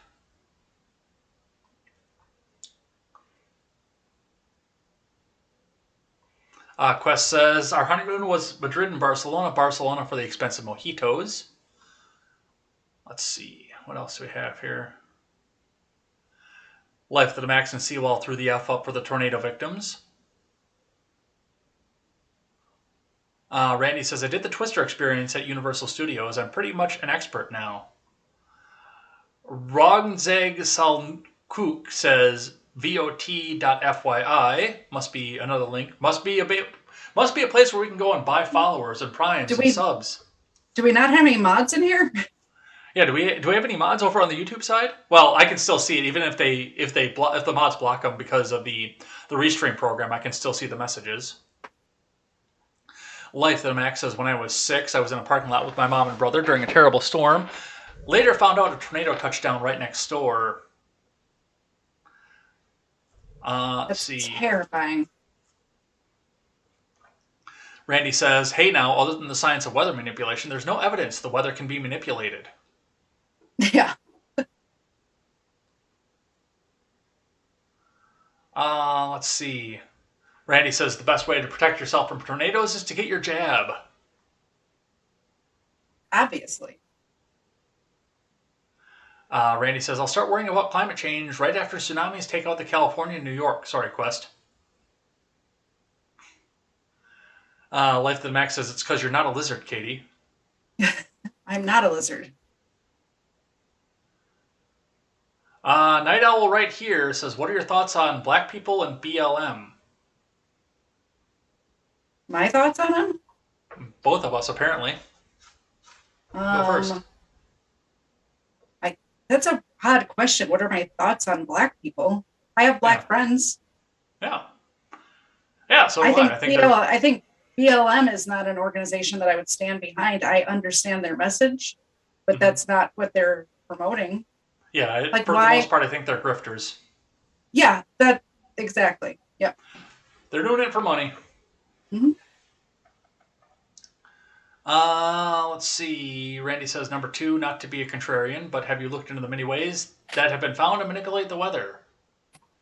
Tons. I think they're actually admitting to it now. Mm-hmm. Seawall says, hey, J. Edgar's dad, it is base that you watch the show. Which he's not in the chat because I think both of their Google accounts have our last name on them. and they don't want to have the information out there. So, Will you go set your parents up with an alt account, please? yeah. Everyone's got one. Yeah, when I was up there for Thanksgiving, I was supposed to set my mom's phone so it didn't have the last name on it, but we didn't get around to that because we had a pretty busy time at the time. When we're done here, get her on Zoom, walk her through it. Okay. I want to see her in the live chat next time. You got to stop at that first part because that's technology that I don't know if this will work or not. Life that Max says, the maple syrup has to go back. Sewell says the region in question in the Ukraine is 90% ethnically Russian. They're just assorted crackers. Life that Max took care of the bots. Thanks, Life. We'll keep her around. Except for Nephilim, because I've seen the video of Nephilim in the factory and all the gay lords. Oh. I think that's Neph. I am a robot. Was that Neff or Woofy? I don't remember. That was Neff. Yeah. He sounds just like that in real life. Life to the Max says, you're lucky you have a wrench or you join Lily George. Who is she talking to? She's making threats over there. Making threats to Nephilim for being the bot. All right. We've got a couple more topics to get to on the stack here. Let's talk about Jussie Smollett, which I kind of hope we'd have a little bit more time. I don't have a lot of articles queued up about this. I am so disappointed that they didn't live stream that trial. What the hell? It's not a federal case. Why couldn't I watch it? There wasn't even another trial going on. Like during the Rittenhouse thing, there was 2 trials going on at the same time. I didn't have that kind of time. So I missed out on most of the Ahmaud Arbery trial. And then they don't stream Jussie Smollett? I think that has to do with internal Chicago law. Yeah. It's because Chicago's so corrupt and they're afraid people will see it. Because people don't know Chicago is corrupt. Like, yeah. Chicago's been corrupt. I've been hearing about the corruption in Chicago. My dad worked for the city of Chicago. Oh. My whole life. He's an engineer for the city of Chicago. My whole life I heard about the corruption of Chicago. It's not a new thing. I only hear about it because Tim Pool likes to talk about Wacker Drive every once in a while. Like he pretends he's from a bad neighborhood in Chicago or something. He's not from a great neighborhood. Oh, you actually know where he's from off of there? Tim Pool, yeah. He's from the South Side. He's not from a great area. The area I'm from is lily white and no crime and probably not anymore when I lived there. Nowadays, I think Chicago's spreading out more. It used to be just like the South Side and the West Side where all the crime was, and now it's just getting further and further out. Yeah, I don't know. I've never been in Chicago proper. Like my feet have never touched Chicago proper. I was made there. I've seen 2 people get shot in front of my eyes in Chicago. Oh, I'm sure. Yeah. I've driven in Chicago proper. My tires have touched Chicago proper. My feet never have, mostly because I couldn't find a parking place the day that I went down there to go try to change it. I said, you know what? I've never been to Chicago. There's nowhere. So I'm going to drive down there. You need to park in the suburbs and get on the train and then... Yeah, I figured that out later. Yeah, my ex and I were having a fight at the time. I said, you know what? I've never been to Chicago. I need to go clear my head. And I drove down to Chicago, got into the loop, got up, found Lakeshore Drive. Couldn't find a place to park, turned around, and went back home. Driving down Lakeshore Drive is beautiful, though. Yeah. Yeah, I saw the Navy Pier. That's about the point that I got to. And I said, shit, I can't find a place to park. Okay, get me the fuck out of here. Yeah. But going on talking about the Smolette trial, so Jussie Smollett was found guilty on 5 out of 6 counts of lying to police. Sentencing has yet to occur at this point. Looks like that's not going to occur until January 26th. There is some speculation as to whether or not he will get some sort of leniency off of this.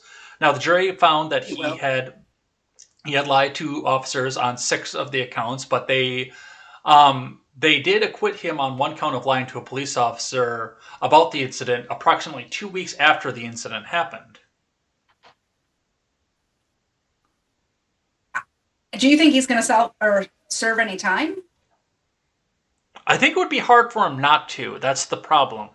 Especially as public as this is. He's got a clean record.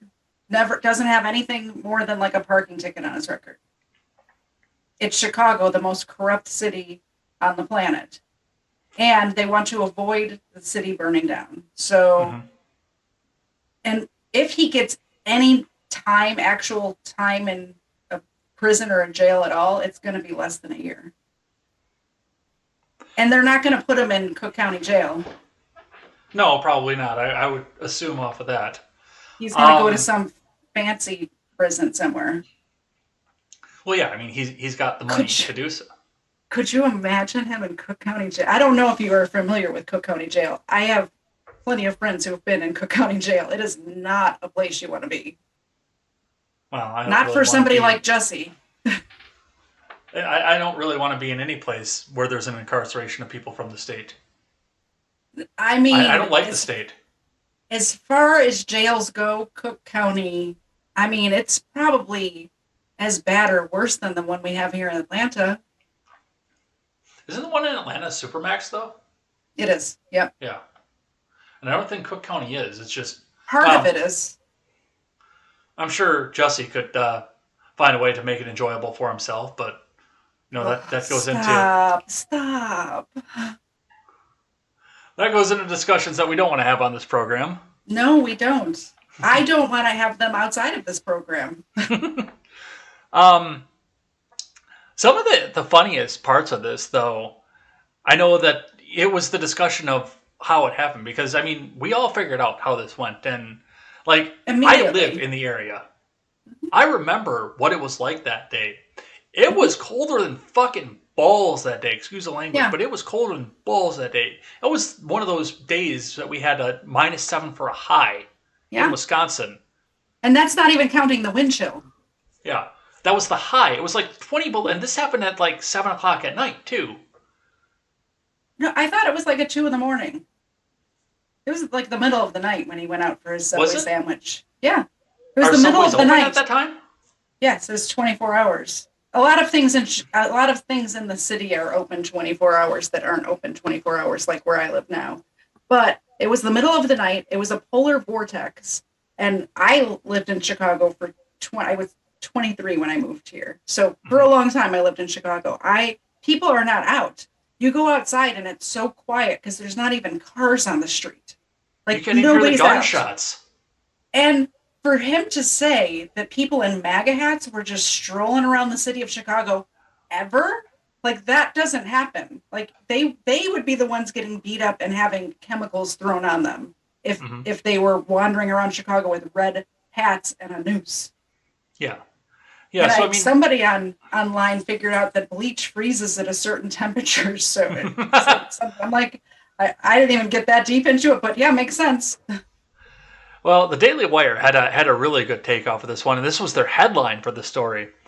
The Daily Wire reports out, Jussie Smollett can rest knowing that his attacker has been convicted. Absolutely. Did the Alcindaro brothers, did they go to trial, or are they going to go to trial? I haven't looked into that. Have they been charged with anything?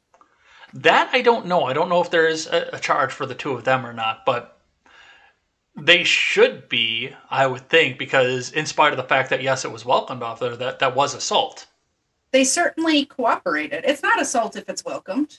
Like, if you get into a fight with somebody, like, if you agree to a fight, that's not assault. That's not an assault. Yeah. They could be convicted of similar charges to him, though, as far as lying. I don't know if they ever actually lied to the authorities, though. Did they come clean right away? I'm not sure. That's a question that I don't know the answer to. I honestly, after the culture war aspect of this, I stopped paying attention to it. I thought he pled guilty to it. I didn't know there was a trial until it happened. Literally. Yeah. Because we didn't hear about it anymore. I was in a similar place to you. Um, I would think if they had any charges pending, I'm pretty sure their cooperation in this case will make it so they don't serve any time, and they might get probation for a small charge or a misdemeanor of some type, something like that. Well, if I had to guess. I know that Smollett took the stand for this. I know that, which we see a Oh, lot of that, and a lot of these people shouldn't be taking the stand. To be a fly on the wall of that courtroom when he was on the stand would have been amazing.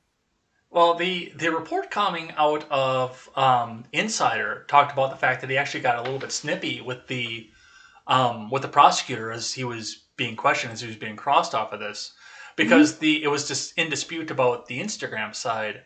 So I want to read just briefly from Insider here. The cross-examination of Justice Smollett at his criminal trial on Tuesday got heated, with the former actor sniping to the prosecutor, "You do not understand Instagram," which, given what we saw at the Rittenhouse trial, attorneys not knowing social media, that doesn't surprise me.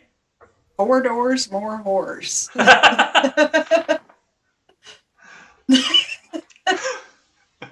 Smolette, 39, snapped at Special Prosecutor Dan Webb as he grilled him about some of his private Instagram messages with Abimbola Osundairo, one of the two Nigerian brothers authorities say Smollett hired to stage the January 2019 attack in Chicago, the New York Post reported. "Mr. Webb, with all due respect, you do not understand Instagram," Smollett said as he questioned about the message, according to the news outlet. Webb fired back, "Look at me, I'm older. I tell you right now, I do not understand Instagram. I'm asking if the messages I'm about to show you were between Bola and you." The prosecution said that Smollett sent a series of messages to Osundairo in the hours leading up to the alleged 2019 attack about the attacker's flight delay as evidence that the two were coordinating, according to the Post. But Smollett insisted that he had updated his millions of followers about the flight delay by posting about it to an Instagram story, which, why? Why does that matter to your fans? People post about stuff like that all the time, though. When I used to not be as private online, I used to post on Facebook, "Oh, I'm at the airport," and, whatever, stupid shit. Well, I mean, for you especially, too, I would say that it's probably closer to people that you actually knew personally. Oh, yeah. Rather than with like Smollett, who is putting this out to the 50 people that watch Empire. Because he's so self-centered that he does think people care. And yeah, I can understand that. Whoops. That's the wrong screen that I want that on. Sorry, I just popped up the Discord for a half a second and it was in the wrong screen. But I mean, looking back at this, why would people care about a flight delay unless he is trying to come off with something here? Possibly. Now, and give him some credit too. I mean, that tuna sandwich never hit the ground. Yeah. I wonder, though, can't they just look back in his social media history and see if, I'm sure with his job he travels a lot. Does he post about being at the airport or flight delays and stuff like that every time he is flying? Or is it just this one time where he's trying to create some sort of alibi or, some sort of story where he's trying to fabricate something? Or is this a normal behavior for him? And see, that I don't know. I can't answer for that because I didn't know who he was until this happened. And he wanted us to believe that 2 white Trump supporters in Chicago saw him in a polar vortex, recognized him as the gay guy from the show Empire, which nobody who is a Trump supporter, MAGA guy, has ever seen a single episode of that show. Yeah. But this is the world we live in. A little bit of information following up on this at the end of it from the Daily Mail that the city of Chicago has confirmed that they will be suing Smollett for the charges for the cost of what they were doing off of this. Yeah. For the cost of the investigation? How much did it run him? $130,000. Really? So I bet it cost $60,000. That could possibly be. They're citing it as the overtime hours that were paid for this, which that number will stagger you. It does look like the Osendaro brothers are also suing him at this point. Really? Yes. Good for them. Let them get theirs. Yeah. It looks like there was 1,836 overtime hours that were booked for the investigation. I mean, if the police actually have records of that, there's no way there was that much. It's Chicago. There's no way.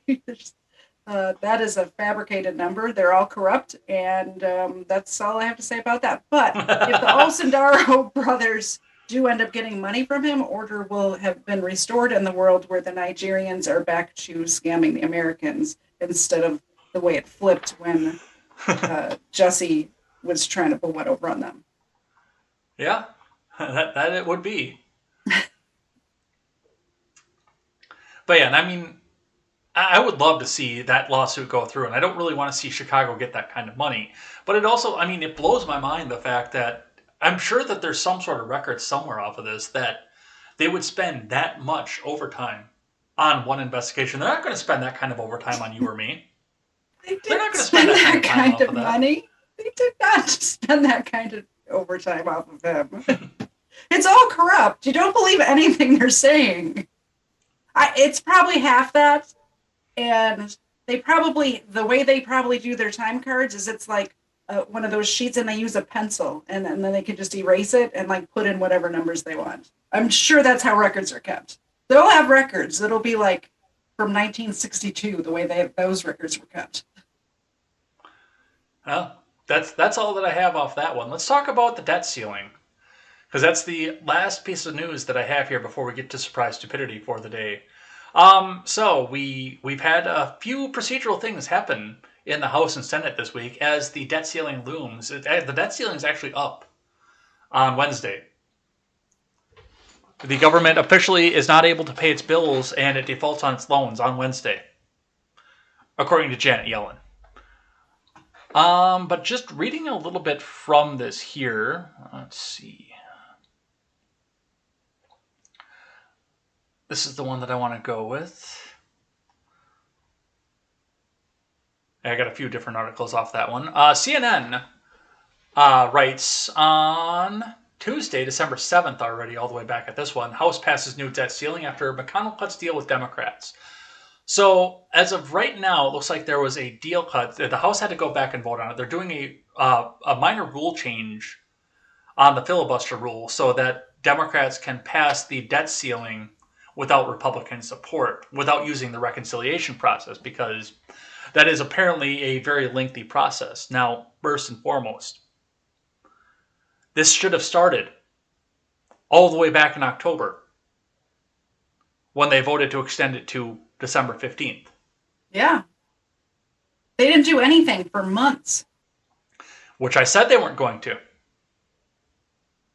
You remember, I said that they weren't going to do anything for months.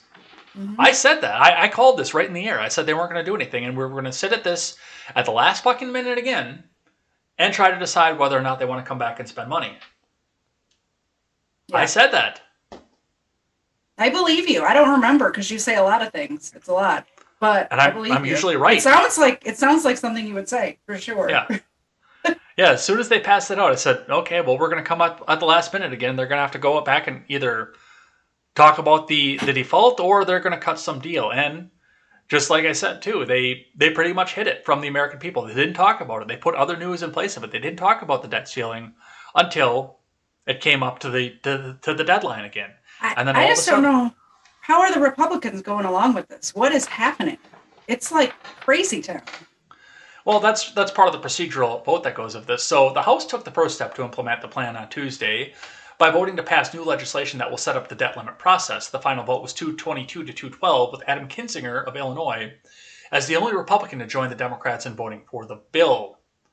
It looks like there is going to be a procedural hurdle that will be out, and the Republicans can put 60, I think their final count was 68 people on board to eliminate the filibuster for this one specific item for the debt ceiling. And then now Democrats can go past this with a 50-vote majority with Kamala Harris as the tiebreaker for it. I don't think we should let them do that because it sets a scary precedent where they can just set aside the rules. Well, and that's what I said from the beginning. And that's why I said that this was going to happen all the way back in October. I said they're going to cave on this. Now, my initial thought with this, and this is what I thought McConnell would do because I thought that he was more shrewd than this. Boy, was I fucking wrong. I thought that he was going to use this and hold the Build Back Bullshit bill hostage. Yeah. He didn't do anything. He just stepped aside. He just got run over. Like the turtle that he is. Yeah. Yeah, and he literally came out and said, okay, well, that goes all the way back to October, too, because the pressure was on him, and he knew that he stood to lose a lot of investments that he has if the debt ceiling hits. Yeah. As of right now, it does look like the vote went through for the procedural hurdle, so this went back to the White House for signature, which it looks like President Biden's going to sign into law, giving Democrats the ability to raise the debt ceiling. I believe some of the deals that went along with this is they had to have a specific number for the debt ceiling, which it looks like it's going to be approximately the $35 trillion range. That number doesn't even register in my brain as a real thing. I can't. I literally cannot wrap my brain around that number. I don't even know how many zeros are on that number. I couldn't even venture a guess. 1,000 million. Just billion, Google it. Trillion. 12 zeros. Math is hard. I'm blonde. 12 zeros. A 35 followed by 12 zeros. Yeah, my brain does not compute. Which will conveniently give them a large amount of borrowing power to do the Build Back Bullshit agenda. And there's a lot of bullshit in that. There's a lot of shit in that bill that's just bullshit. Well, the craziest thing about this is it wasn't billed as trying to pass the Build Back Better agenda, which you think would have played well to the Democrat base if they tried to come back off this. So, hey, if we don't pass this, we're not going to be able to do the spending plan that you all want. But, they've all been convinced, though, this is all paid for. And you're being a bigot if you don't think that this is paid for. That kind of the bullshit that we always hear off of this. Yeah. Even though it's not paid for, and we'll talk about that in just a moment. But, this clears the way, that paves the way for them to come out and borrow for that. But they always all make-believe. It's all make-believe money. It's all made up. It's all printed. It's just all make-believe. It's all borrowed. The problem with it is that I completely lost my train of thought of where I was going to go with that. It happens to me a lot. Yeah, because you said all make-believe, and now I had a point to go along with that, too, of what that was. You did. Oh, it's going to drive me crazy.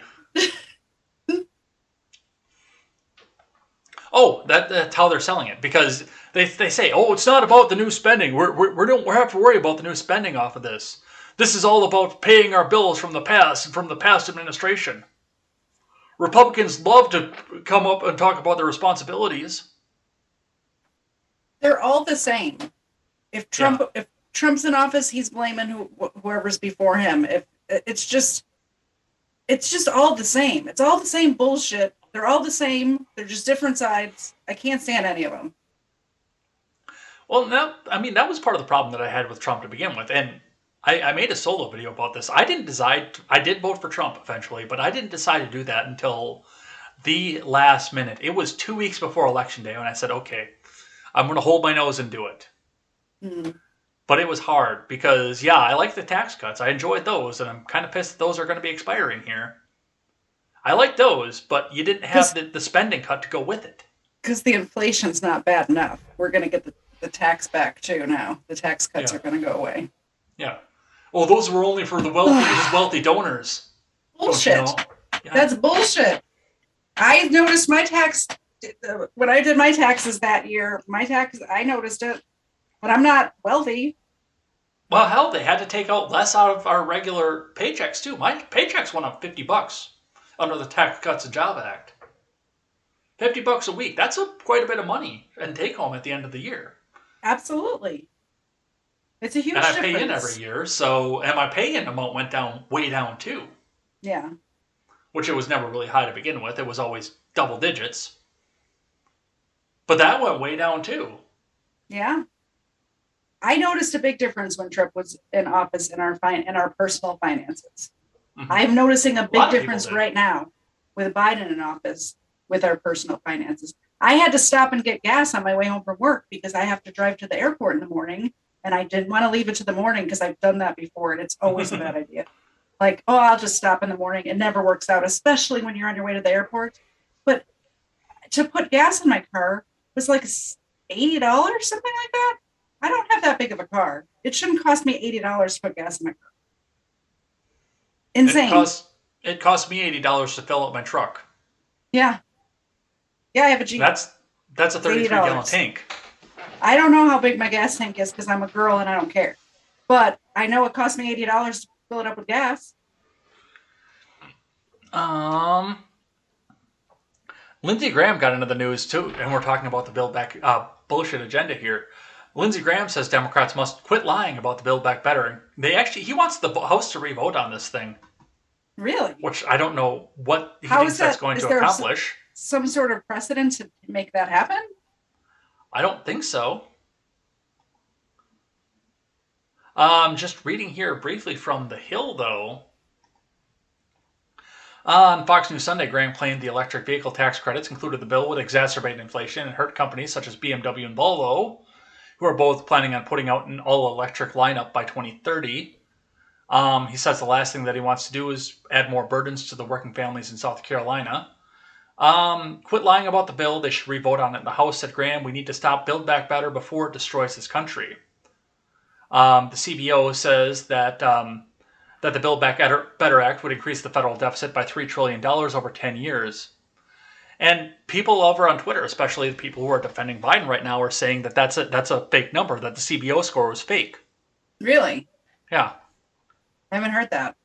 I have. Now is not the time to be fighting this bill. Like, you missed that boat. The boat was like a few months ago is when you should have been fighting this bill. Like, what are you doing now? It's over. You missed it. Yeah. It's already been voted on. No, that one hasn't been voted on yet. Oh. It's still held up. That one is the regular infrastructure bill has been voted on. That's been passed. Well, I sound like an idiot. What else is new? that happens sometimes to the best of us. I got the bills confused in my head. Yeah. Okay. Yeah, take it all back. Go ahead, Ed. Tell us what's going on in the news. The regular infrastructure bill, that has passed, but this one's still held up in the Senate, and it does look like Manchin is going to hold it back. Good. This is what they should be doing. They didn't miss the boat at all. They're doing it right at the right time. I thought you were talking about Oh, okay. Sorry. I was thinking about the infrastructure bill, which I only know about because I watch Contemporary every morning. Everybody should tune in at 8:30 Eastern time. Yeah, everybody should. They don't always, but everybody should. If you paid attention to that show like I should have, you would have known what we're talking about right now. Yeah. I wanted to float one more image by you before we got into surprise stupidity, talking about budgetary kind of stuff here. And this, of course, comes from everybody's favorite Democratic socialist. Bernie. Hate democratic socialism? I guess you also hate a 5-day work week, the weekend, minimum wage, welfare, public schools, police, firefighters, Medicare, and Social Security. I mean, I hate all of that and roads. Yeah. Hell, I wish I had a 5-day work week. No, I don't. Because I'd be bored. There's a reason I work 7 days a week. I wouldn't mind a 4-day work week. They're trying. I had to cut that from the notes here, but the Progressive Caucus is trying to vote for a 4-day work week. But they were talking about doing a 4-day work week and like going down to 32 hours. Or I would still want to do 40 hours. I would just want to work 10 hours a day and then have 3 days to do my own stuff. Like I would still be doing stuff, just my own stuff, not my work stuff. Well, and I know that they're trying to shift the goalposts off of this too, to say things like public schools, police, firefighters, those are all democratic socialism. That's not socialism. No, it's not. They try It's to just yeah. They keep trying to move that goalpost too. After a big snowstorm, they put up the meme of the plow trucks out there and say socialism in action.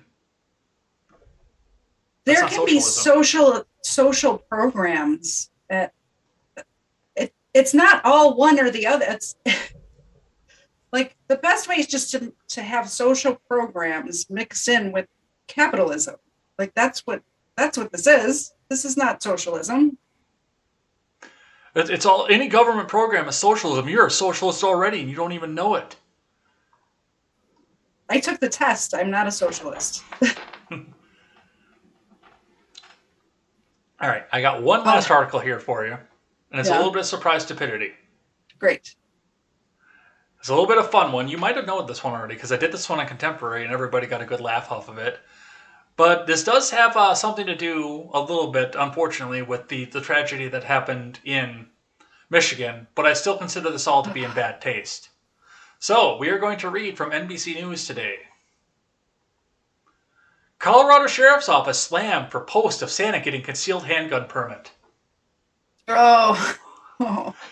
Good for him. He has to go into some really bad neighborhoods, I've heard. He should always be carrying.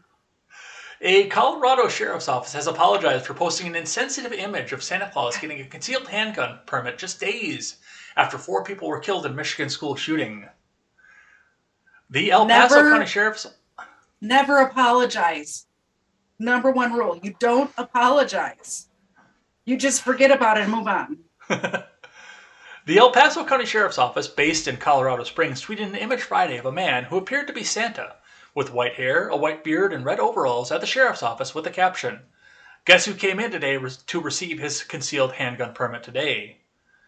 The caption included the statistic that the sheriff's office had issued 49,750 concealed handgun permits and that 2,560 more are waiting to be issued. There's the image that was posted there with jolly old St. Nick at the desk to come in and get his.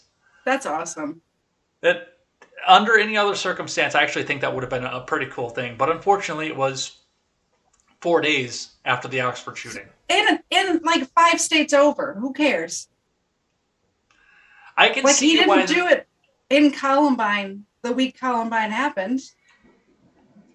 But the message didn't sit well with the public, especially in the wake of the Oxford high school shooting. A Twitter user condemned the post, saying, "I'm sitting here in downtown Oxford waiting for the candlelight vigil to start to pay tribute to 4 students who were murdered by a handgun smuggled into the school. But by all means, tell kids Santa carries a concealed weapon." All right, well, maybe get off Twitter if you're doing all that in your hometown with your vigil. Maybe you shouldn't be online. Another questioned the motivation for the post, asking, "What is your message to children here? Santa has a legally concealed weapon for protection against elves, reindeer, children who take a peek on Christmas Eve. There's enough anxiety among children already." These people are just. I don't want to talk bad about people, but the sooner kids learn about guns, the safer they'll be around guns. Yeah. This is a good thing to teach children. Yeah, and if they don't learn about him early in life, they turn out like Alec Baldwin and point a weapon at somebody and didn't treat it like it was loaded. Yeah. I saw something about Saturday Night Live, and they had a picture of they were pretending to be somebody. I don't know, they're actors, but they both had like AR style weapons, and both of these women in this photo of this still shot from Saturday Night Live had their fingers on the trigger even after the Alec Baldwin thing. What are you doing? Well, even after the Binger thing too. Yeah. That fucking moron. Yeah. I still can't get over that one too. That one really, really got me. I mean, you were police adjacent. Mm-hmm. Well, you should know better. I've seen interviews with Kyle since then. He can't get over it. He's like, I couldn't believe that was happening in front of my eyes. Like, this is my trial and that's what's happening.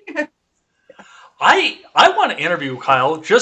I want to ask him, Of course, I want to talk news with him for a couple hours, but I want to ask him specifically, Kyle, how did you keep a straight face when you were asked about Four Doors More Whores? Because you have more composure than I ever could have in that situation. I think Elijah Schaefer did ask him that, and he's just like, it was really hard. He said he had to keep putting his hand on his face like this. Yeah. There was times when, I watched almost all of the trial, and there was times where you could see, like, they would pan over to him, and he would be just like, you could see the corners of his mouth just like trying not to smile. Yeah. He did well for such a young kid, he did well keeping it together, because I was sitting right here working, laughing my ass off at a lot of that trial. All right, let's see what Live Chat has to say. Apparently, Leibt to the Max didn't know that Tim Pool is from the South Side. I did know that, but I didn't believe that he was from a bad area, because he likes to pretend a lot that he's grassroots, and I don't think that he is. I don't know if he's grassroots or not, but I know that neighborhood that he's from, and it's not a picnic. It's not as bad as some of the neighborhoods I've been to or used to frequent, but it's not a picnic. Yeah. I've been to places down there, and I don't like going there. For obvious reasons, I'm not going to tell you on camera here, but some of the places that I've been down there that I try to avoid it if I can. Yeah. Let's see. Number 2 says Jussie wouldn't survive Cook County. No, she would know too. Not that she's been in Cook. That came out bad. She hasn't been in Cook County, but she knows the same people that I know that have been. Can I read Mr. Zed's comment? We're not looking at the comments. What did he say? If it's something nasty, don't read it. If it's something nasty, do not read it. I don't want to be associated with that. Oh, that encourages me right there. Jussie needs to be a life-size sock puppet. No. Disavow. I disavow. Life to the Max says, dude, we need tapes of this trial. Yes, we do. Nephilim says he did have an empire to protect.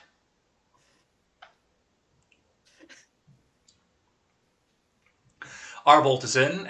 Not going to be able to stay long, but checking in. I'll watch the replay later. Thank you, Arbolt, for that. Thanks, Arbolt. Confirmed the same thing for me. 12 zeros. I'm trying to figure out where we are in this chat. Well, they've been talking a lot today. Yeah, they have. Arbolt question, Mr. Zed didn't fill your car for you? Dude, okay. No. The other day... Real quick, just let me respond to this comment. I was this close to coming straight home because we were going to do this and handing him my keys and saying, well, I'm on the show. You need to go up to the gas station and fill up my car. But I didn't, because I know he's got a lot going on with his life too. So I took it upon myself and I put gas in the tank. The other day, it was Saturday after work. I went over to the gas station because I had to throw a splash of fuel in my truck. And I went to the Quick Trip and only threw a 20 in because I only fill up if I go to Shell, because I get really, really good gas mileage off of Shell. If I have to go anywhere else, I'll just throw a 20 in to get me by. But I went there, I threw a 20 in my truck. There was a Chevrolet that pulled in, it backed in front of me. It was just a little SUV and whatnot. It had a bunch of, Western kind of stuff on the, inner city cowboy kind of thing. Mm-hmm. The girl in the car got out of the passenger side, walked over and started filling up. I'm like, okay, is there something wrong over here? No, I look up and just the guy is in there fiddling on his phone the whole time. Like, where's the chivalry? Where has chivalry gone off of that? I have to say that has happened before, but it'll be because he's got a work call or something is happening where he has to have his attention. He shouldn't have been driving. He's more important at his job than I am at my job. Does that make sense? He's a more important person at his job. So sometimes shit has to get done. And I don't want to wait for him to finish his work shit and then wait for him to fill up the gas. So I'm like, fuck it, I'll just do it. I don't know. That bothered me. I mean, if he was on Instagram, that's different, Let's see. Mr. Zed said I had to fill up my own. Had heart palpitations, but told her to do it herself. Arvold says, I guess we would not want you to both see the gas bill. Life to the Max said, Red Ryder BB gun is not a bad idea. Life to the Max also says, went to a new Quick Trip and it was amazing. It was probably the same one that I was at that day, because it sounds like Life to the Max goes to the area that I live in numerous times. You guys should have a little meetup. Hey, definitely next time I'm in Chicago visiting family, you and me and Life to the Max and a couple other Chicago people are all going to get together. Yeah. Yeah, because I found out that she goes to that city occasionally, and they did just put a new Quick Trip in, and that was the one that I was at, was the brand new one. The newest one that just opened up a few weeks ago, so it probably was that one. It's so fun. I'm looking at this comment that she wrote, and it's Quick Trip with a K? Yep.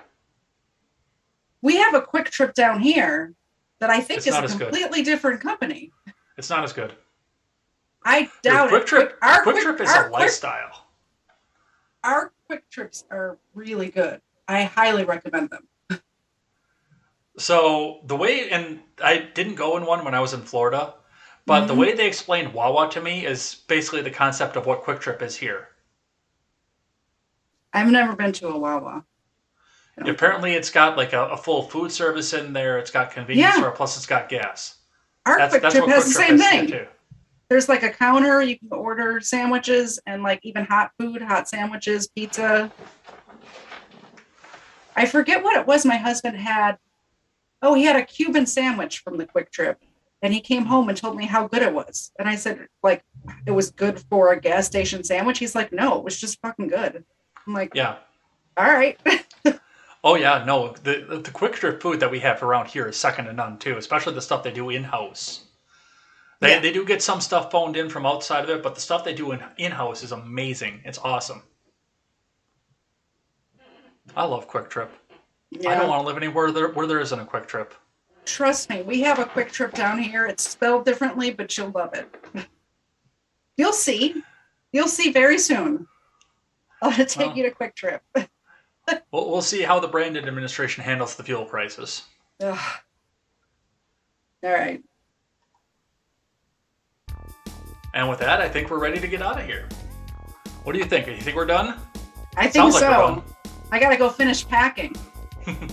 All right, so I do want to take some time and thank everybody who came by and chatted with us over here in the live chat tonight. Kept us honest, kept us on track. We actually got through all the topics in this show, which was awesome as well. So kept us on track, kept us, in the line, fact-checked us when we needed to, and kept everybody going here. I will be back here tomorrow morning at 7:15 Central Time for more contemporary. So come back and join me here. It'll be an awesome time. News and headlines and commentary as well. So come back and join me for that. If you want to go touch base with my guest co-host here, Katie Zed, tell them where they can find you next. You can find me on Twitter at KT_ma'am_Zed. That's a K and a T, the word ma'am, M-A-A-M, and Z as in zebra, E-D. Katie Zed. Go and check that out as well. And for those of you who could not catch us live, you can catch us back on demand over on YouTube and over on BitChute.com. You can catch the replay over there. Go check us out or take us back on the road here. Of course, I don't have anything uploaded for a while here, but we are available over on YouTube and on BitChute and also on Apple, Spotify, Stitcher, and Google Play. So go check us out on all those platforms. Take us back on the go.